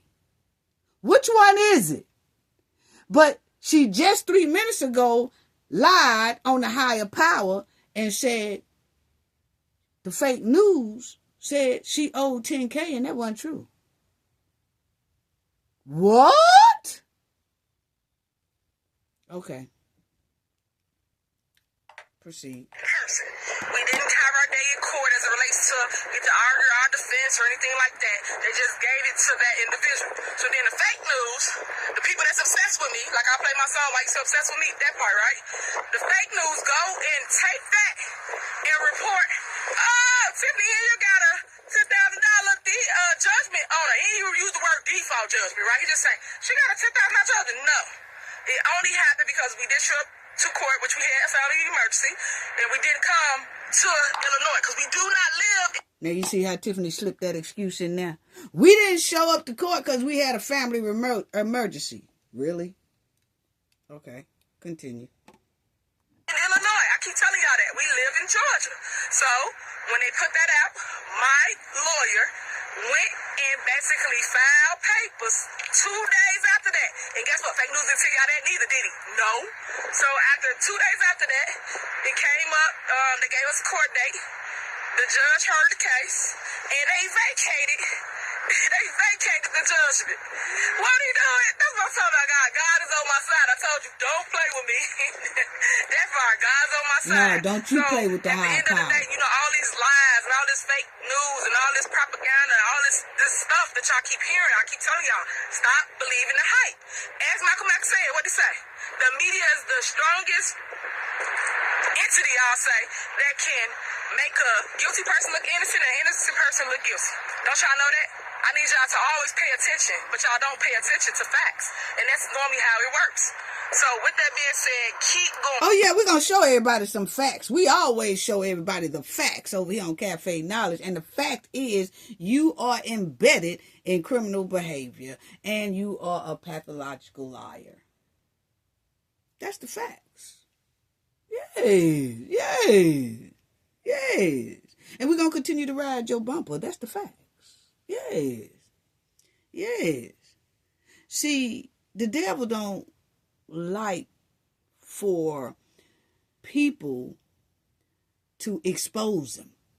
So we understand Tiffany is in a delusional state right now, because that's one thing that the devils don't like to hear is the truth.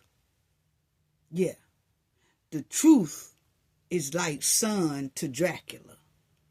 Yeah. That's how the truth is to people like Tiffany. It hurts.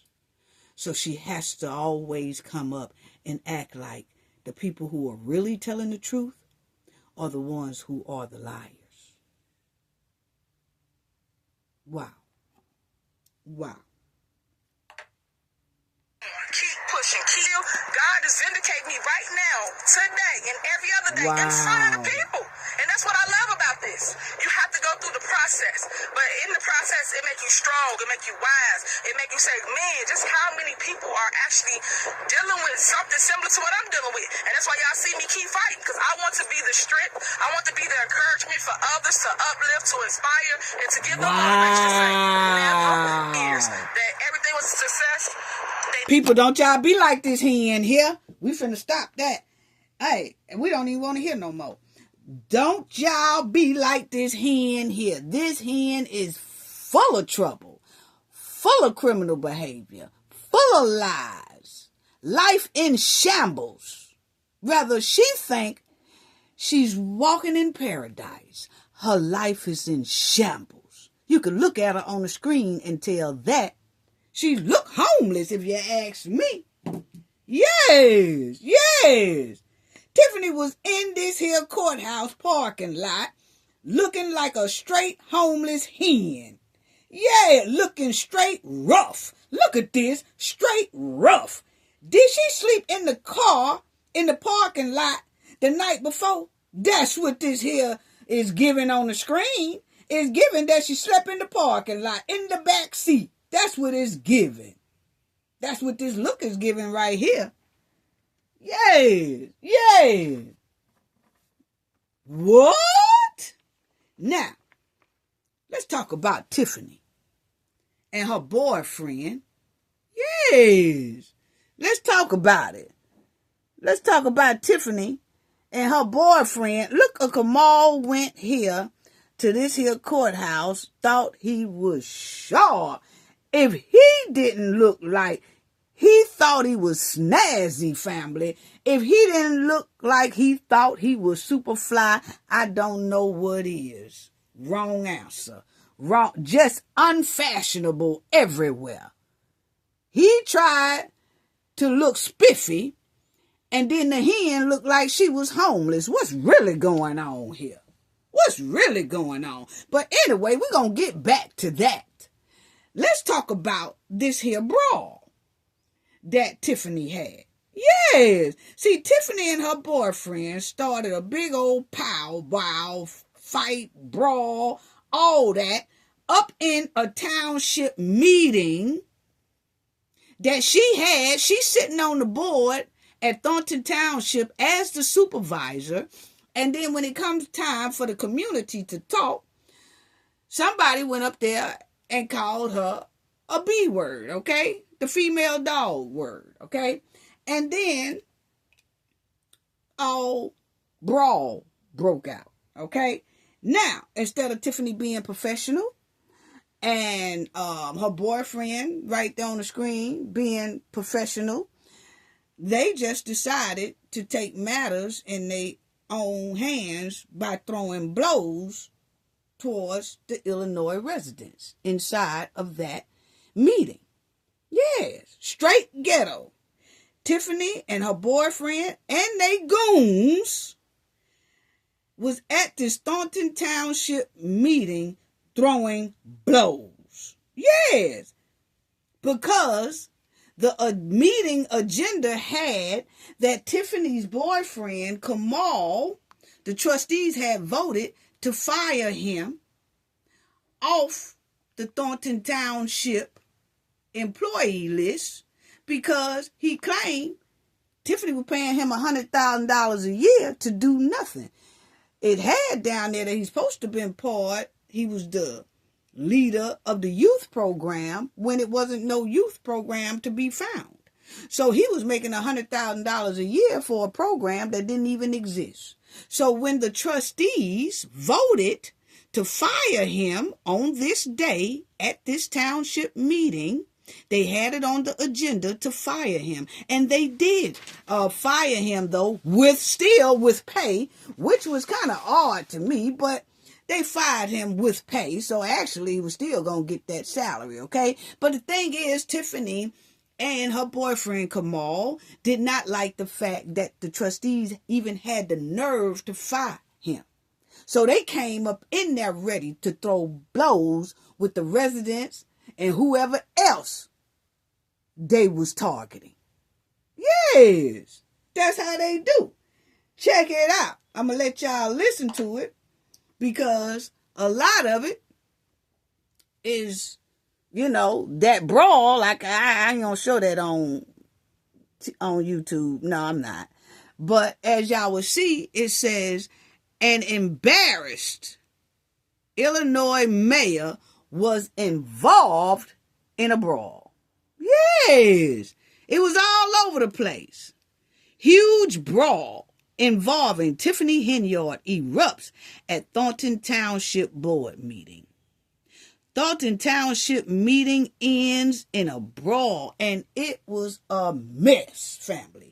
It was a mess, Fulton County residents, for y'all who need to know. Because, see, this is what Tiffany will do to y'all.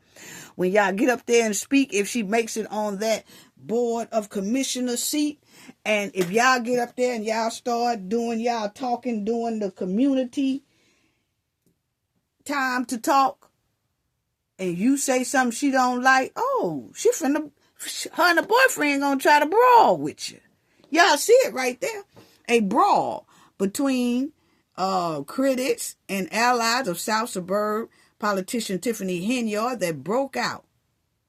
A public meeting has now resulted in a pair of federal lawsuits. Yeah, so it's some lawsuits went down about this right here as well, but Tiffany don't care because it's not going to come out of her pocket, just like she just went back to Illinois for court about her landlord. She don't care. She laugh at that type stuff, okay? Even though she's sinking farther and farther in quicksand, she laughs at that. Okay? So Tiffany have about 30 lawsuits sitting on top of her head right now. Just for her. Individual, just for her. On top of her head right now. Yeah. But that's how she do. As y'all would see, it says, wow, brawl. Yes. Wow, brawl. United States City Mayor tossed to the ground. Oh, she got all up in there. She got all up in that fight. Here, just all up in there. Yes, this is Tiffany and her goons. Yes, y'all didn't know? This is Tiffany and her goons acting up at a township hall meeting.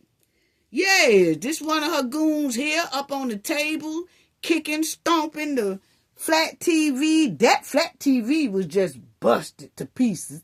Yes. And then you got the crowd and Tiffany boyfriend. Oh, they was clowning up in that joint.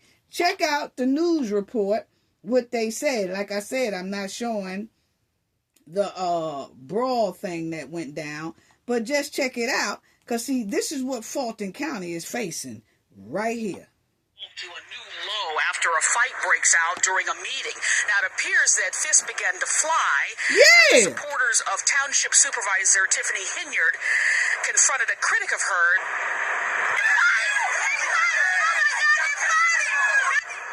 including Henyard's boyfriend, confronted him. The result, an all-out brawl. To the surprise of some, Henyard herself joined the melee. It was one thing when the guys were fighting, but when she jumped in it, I was just taken aback. I was floored. Township trustees were able to address important issues. They finally approved the township's tax levy ordinance and insurance ending the shutdown. Now, the board also voted to put on paid leave 2 of Henyard's associates, one of them being her boyfriend. They also voted to hire independent auditors to look into their work. So y'all see and hear that Tiffany was all up in the mix of this here brawl. Okay, now Tiffany boyfriend, and he started fighting one of the Illinois residents, and they just went on and on and on, and Tiffany jumped right out of her seat, out of her board supervisor seat at the meeting, jumped clean out of that seat and ran into the fight. This is her. This is her red hair right here. This is her diving in there. Just ghetto bird. Just trifling bird. Yeah, I told y'all the hen flew clean over there throwing blows. Yeah, and she is the supervisor of a township. And for people who don't know, a township holds 17 different municipalities. So that's a big position she was holding at the township. And that position didn't end until May 18th, 2025. Okay? Tiffany was fighting her own Illinois residents up in that joint. That's what Fulton County is looking at. That's what's most likely is going to happen to Fulton County residents if she gets her ass inside that Fulton County commissioner seat. It's a track record. You see it right there. Yes, you see it right there. If this is what Fulton County Board of Commissioners going to be facing, and this is what the Fulton County residents will be facing if Tiffany and her boyfriend don't get their way. This is exactly what Fulton County will have to face. Yeah, y'all talking about, Fulton County corrupt and they taking money and they did, that joker finna turn into New Jack City around that joint. Y'all talking about some of the people in Fulton County and the leaders and stuff taking money and all that. Hey, this one here take money and fight your ass. Yeah. Y'all might as well start buying knee pads and everything else around that joint. Yes, that's her in the circle. Yes, throwing blows right here with the red hair. Throwing blows, beating up her own residents, beating up her own Illinois residents. Yes, that boyfriend right there with her. Oh, they throwing blows. Y'all didn't know? Now you do.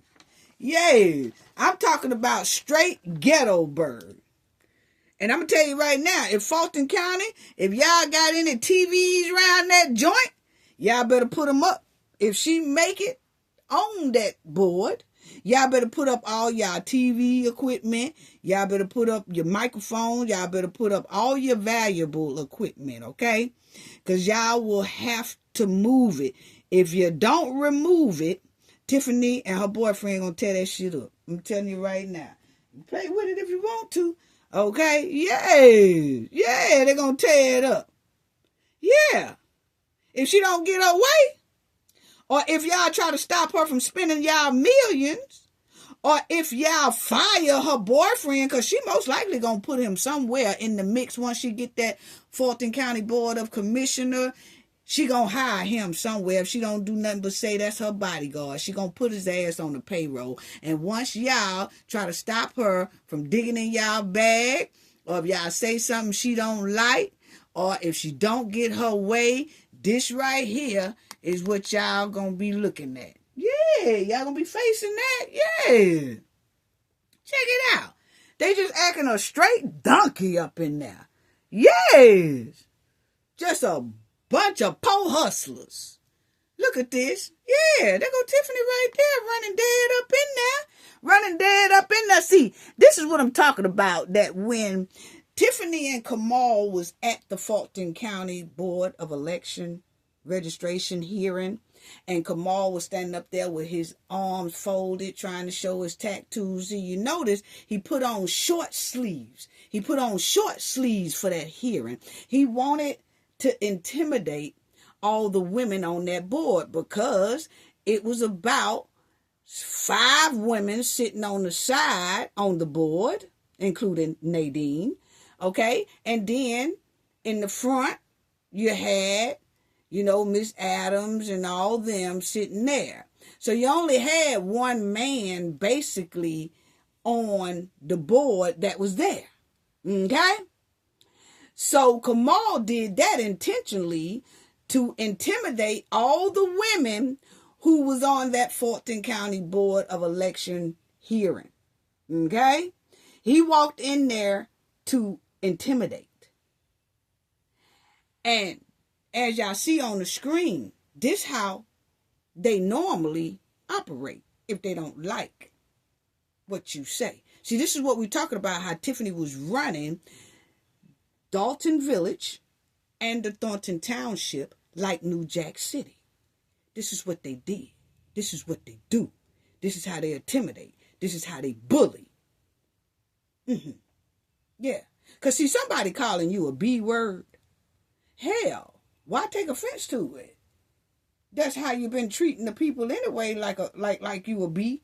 So why get offense to it when you automatically know, yeah, I wear that label because I am. I'm taking their money. I'm dogging them. I'm taking trips. A girl so-called got,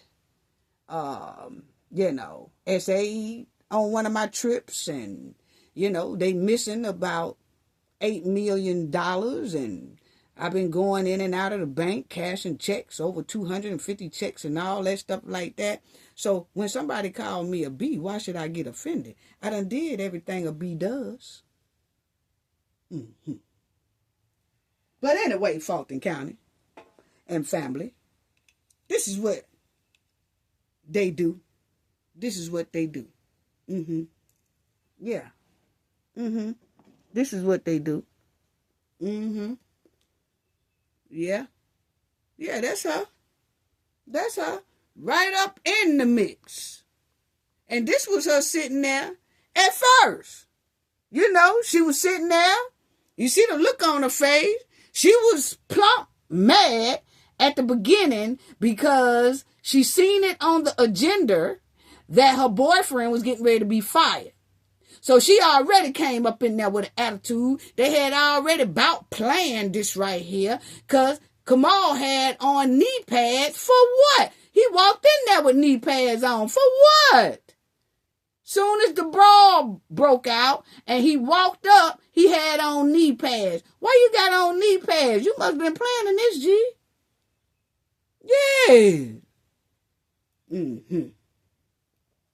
Yeah, so as y'all see, Tiffany was all up in the mix of this here big brawl going on. But let me say this. Let me say this right here because, see, Tiffany and Kamal, because I could tell the way Kamal had his sleeves rolled up at that there board of election hearing where Tiffany had to answer about a residency and all that stuff like that. I could tell the way Kamal just stood there by Tiffany, eyeing and mean mugging all the women up there, which is a coward, okay? Because cowards do stuff like that. And what Kamal don't understand is that, baby, you in the South right now. So when you go to intimidate our mamas, our aunties, our cousins, our sisters, our brothers, and all that, baby, it ain't gonna work like it worked over there at the township. Nah. See, you should have left that type behavior in Illinois. But coming in front of a board trying to intimidate the women in the South like you gonna do them the way you did these here people in Illinois, man, it ain't gonna work out too well for y'all. I ain't promoting violence. I'm trying to tell y'all something that'll stop violence. Don't come down here with that BS. Now, check it out.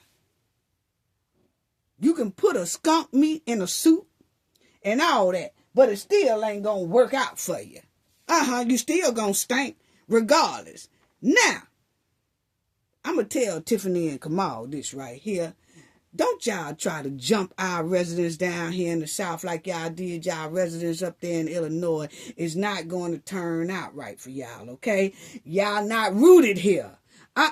Y'all flew here. Y'all not rooted here. Don't try that with our residents down there in Fulton County, okay? Because that township brawl is nothing but an appetizer if you come here in the dirty South trying it. Yes, let me repeat that. That township brawl is nothing but an appetizer compared to how the dirty South gets down. Yes, no, y'all ain't gonna come in here jumping our citizens and carrying on. No, you're not. No, you're not. Like I said, I'm not promoting violence. I'm trying to stop violence from happening. And I'm trying to tell the hen and her rooster, don't come down here thinking that y'all gonna jump people in a board meeting. Because y'all don't like what they say. Yeah. You better ask somebody, because the dirty South ain't playing y'all, thinking y'all gonna come down here and jump nobody in our board meetings. No. See, we ain't had that type of problem here in the South. We ain't had where it's like a big old brawl like this and folks tearing up the TVs, the equipment, the city building, the city establishment, and all that, just tearing down the doors and tearing the TVs up, tearing the equipments up. Oh, no. Don't even think about it. Don't even think about it. And if you don't know, because the South give out beat downs. Yeah, they give out beat downs. I'm just trying to tell you, I'm not promoting no violence. I'm just telling you what it is. I'm telling you what it is. Take it from the old school. We telling you what it is. No, y'all ain't gonna come down here jumping and beating on our people and carrying on because y'all don't like what we say, or y'all don't like the outcome of something, or you can't get your way and all that. No, y'all might well take that back up there to Illinois, because it damn sure ain't gonna work down here in the South. If you didn't know, you and Kamal better look up the Montgomery brawl. Yes. We don't play like that here. Yeah, that's Cafe and the captain that was involved in the Montgomery, Alabama brawl down there. Yes. Well, hey, you is not finna just come down here and just try to whoop on our folks without everybody coming. We ain't got to know you. We coming. But see, we rooted here. You just ain't gonna come here and do that. No, you better ask somebody. And y'all might want to look up the the Montgomery brawl that they had. Yes, that's Cafe and the captain. Yeah, no. It ain't gonna go down. It ain't gonna go down like that. Y'all come jumping somebody in our community meetings. I'm telling you. I'm just telling y'all something for your own good. And make sure that y'all don't do that. I'm trying to prevent violence, okay? Don't try. Now, back to this right here, okay? What is going on? What is going on here? Tiffany looked like a homeless person, okay? A pass-me-down outfit. Nothing but pass-me-down clothes, hand-me-downs. Yeah, that's all it looked like. She looked hand-down. Yeah, it just looked terrible. Went all the way to Illinois looking homeless. Then Kamal had nerve to throw on this suit with 3 different shades of colors. Come on now. You can put a skunk in a suit and that skunk still will stink like hell. That skunk will stink up the joint. Now, you can put a devil in a suit and they still gonna do demonic and devilish behavior. You can put a criminal behaved person in a suit. They still gonna commit criminal behavior. Yeah, they are. Tiffany and Kamal, criminal behavior is on a whole extra demonic level. Y'all better hear it. They'll lie quick. They'll do criminal behavior quick. Take out their criminal behavior on residents quick. Yeah, Tiffany, Kamal, and they goons jumped their own Illinois residents at a board meeting. How trifling. How trifling. And my thing is, Fulton County, this is what y'all gonna be dealing with, okay? This is what y'all gonna be dealing with, okay? And my thing is, my purpose, and please don't nobody put no names in the chat of who they was brawling with and all that. No. I'm gonna have to delete it. My team gonna have to delete it, okay? But my thing is, my purpose of doing my videos about this hen right here is to let the people know throughout the South region who they really dealing with. Yeah. And that Tiffany will jump out her board seat just to jump on residents. Yes, she will. Now, Kamal with these 3 shades of colors on, Tiffany looking like homeless, like she just snatched some hand-me-down clothes or whatever. Unbelievable. Is this what they selling in their shop? Is this what they selling in their shop? Please let me know, family. But anyway, why do Kamal have on 3 different shades of blue? But he was dressed better than the hen. Now, see, this is what he should have had on at the Fulton County Board of Election and Registration hearing. But he didn't. You know why? Because his main thing was to go there to intimidate. Yeah, he had on his short sleeves with his muscles so-called showing. He went up there to intimidate. But see, when he went back to Illinois for this landlord's hearing that Tiffany owed 10K to, yes, when they went back to Illinois here last week, Kamal went dressed like that. He thought he was actually snazzy. He thought he was super fly. Kamal tried to dress up for this court. For the first time, he dressed up. And it was given that he was trying to show everybody in Illinois that he learned some dressing points from the Southerners here in the South. But he failed miserably. Yes, he failed miserably. Lord. Now, I know that I dragged both of them about how they be looking, how they be dressing, and how they went up in that Fulton County board meeting looking just raggedy and all that. Well, now Kamal want to jump in a suit with a suit jacket, with a dress shirt, with some dress pants, and some dress shoes. Yes, and he failed miserably at looking sharp. What's really going on? Is this what y'all selling in y'all store? What is going on with that 1986 belt Kamal got on? Let's talk about that first. What is this 1986 belt Kamal got on? Is this what y'all selling in y'all flop shop? No wonder that shop flop. Yeah, no wonder it's flopping. Is this what y'all sell? Is this the gear? Is y'all selling people suits with 3-piece, different colors and all that? Is y'all selling these people suits with 3 different colors? I'm just asking. Are y'all really selling clothes and thinking that it matches and y'all got on about 3 different shades of blue, 3 different shades of black and all that? Come on now. That's no wonder y'all shop flopping. Yeah, that explains exactly why y'all got a flop shop. Yeah. If y'all inventory looking like this, Tiffany looking raggedy. Now, my thing is, who wants to go to a shop when you see how raggedy the owner look? Who want to go to the shop when you see that the dude that run the shop can't even dress the damn self and then got on a 1986 belt? What? No, dog. Is y'all trying to sell that to us in the South?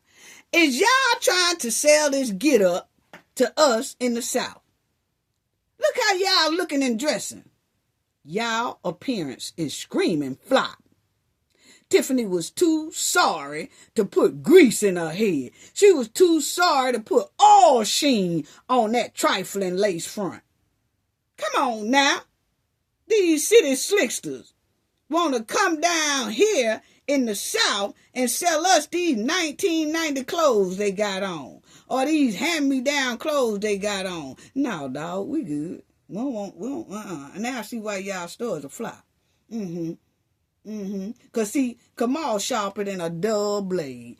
Kamal is sharper than a dull blade. Yes, he ain't sharp. He ain't. Kamal ran to that Illinois parking lot at the courthouse like he was killing the game with that bootleg suit on. Yeah. I could see Kamal now was in that doggone mirror talking about, yeah, I'm finna go back to Illinois where my homies are and I'm finna knock them dead. Because, see, this how they dress in the South. No, that's not how we dress in the South. Kamal, most likely family, have went to one of our Southern stepping events, you know, where we swing out and dance and all that stuff like that. Or either he went to one of our old school clubs where it's like 40, 50, 60 and up. And see, when the Southerners in the South, when them men dress, they dress. Oh, they dress to the nine. And then they put a special touch on it. They put a special touch on it enough to look spiffy as hell, but not look like a pimp. Okay? But Kamal, he done got everything all confused. He ain't learned yet. You can look at the attire. Yeah. I can see him now in that mirror right before they got ready to go to Illinois and tried on this suit and was talking about he killing the game. No. Come on, sitting up there in that mirror talking about I'm finna knock him dead when I go back to Illinois, baby. I'm finna knock him dead. Check this out. And Tiffany, she thought it looked good too, because guess what? She can't dress. No, she can't dress. Remind y'all, she had to have a whole stylist to dress her because she don't know how to dress. Now that she ain't got that stylist no more, she look like a straight bum. Yeah, I'm sorry. Okay. Yeah. Y'all can't tell Kamal nothing in this picture. You hear me? You can't tell him nothing with that bootleg men in black suit on with a superhero belt. Who told him to put on this superhero belt? I can't. Kamal is sitting up here with a superhero belt on. Who told him to wear this? Most likely the hen, because she can't dress. I could see Kamal now that ran up there to Illinois talking about I'm finna show these ninjas in Illinois how I done came up and how we dress. We dress with suits. No, we don't dress like that in the South, dog. You might need to find you some friends in the South. This right here, get up, already shows me he ain't got no friends in the South, family. I'm sorry. Yeah. Come on now, because if he had some real friends in the South, they would have told Kamal to put that suit in the dumpster. Yeah, the man in the South don't dress like that. He tried it, and he failed miserably. Yeah. You could tell Kamal and Tiffany don't have no real friends down here in the South. I told y'all wasn't nobody feeling y'all for real down here in the South anyway. And this here outfit clearly shows it. Yeah. Because good Southerners who really, really like you, they would have told Kamal to throw that thing in the dumpster.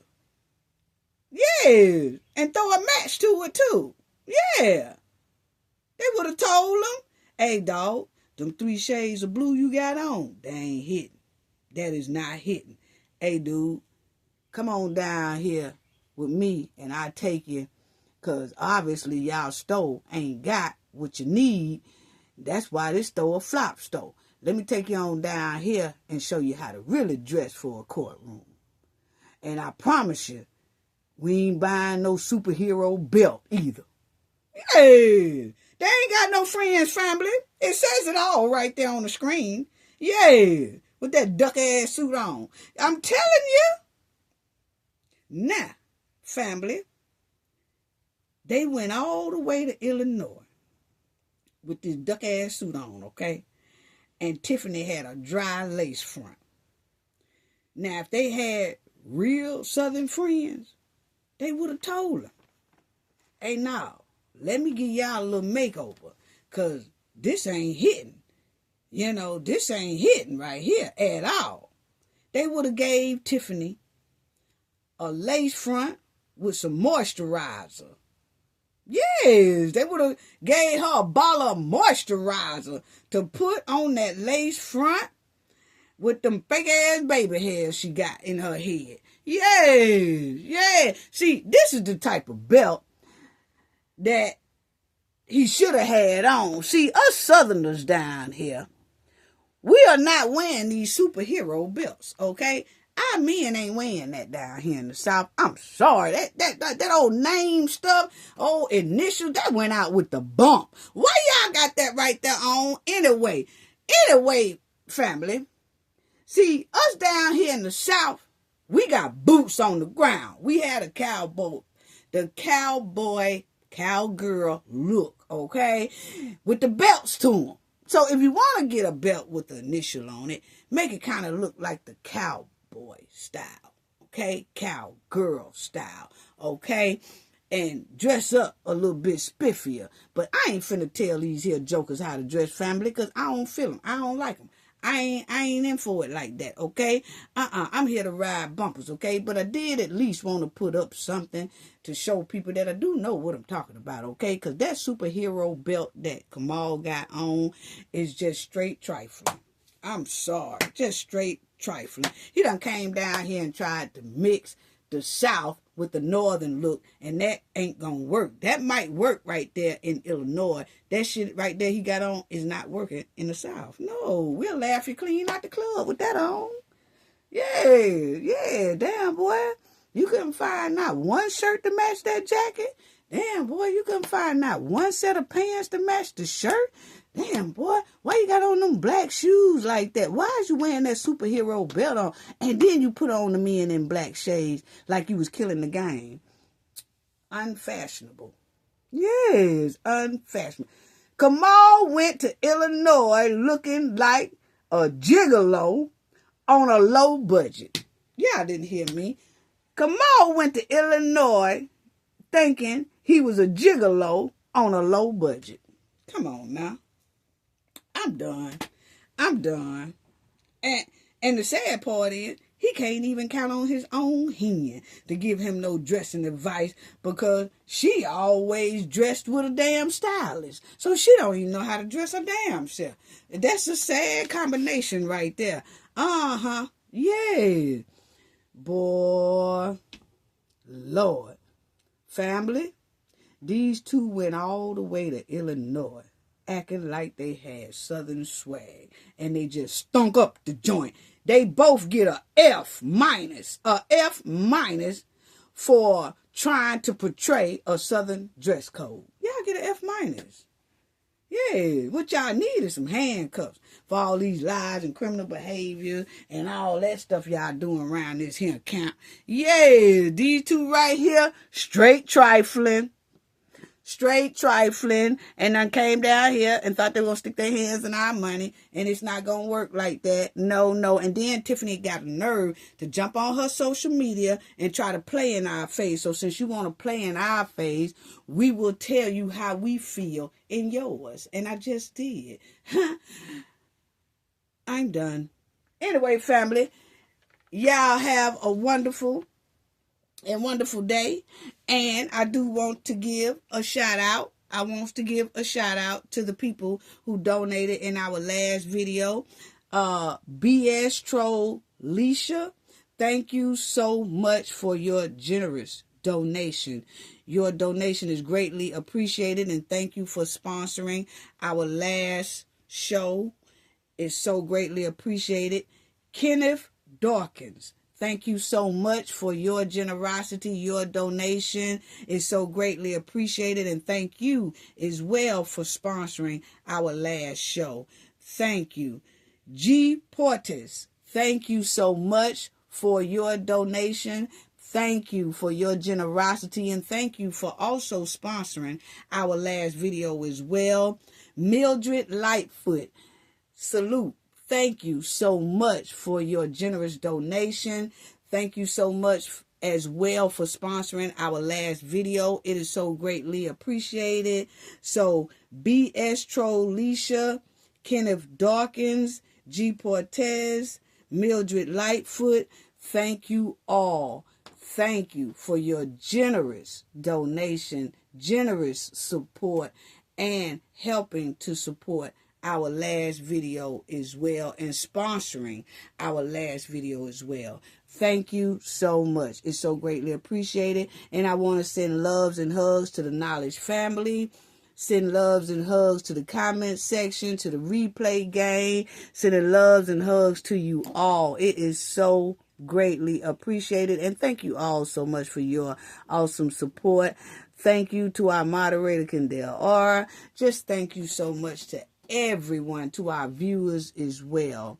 Sending loves and hugs to you all. Gain knowledge to prevent blockage. And we all know what that means. The more you know, the harder it is for anybody to block y'all from your goals and success. Bye-bye.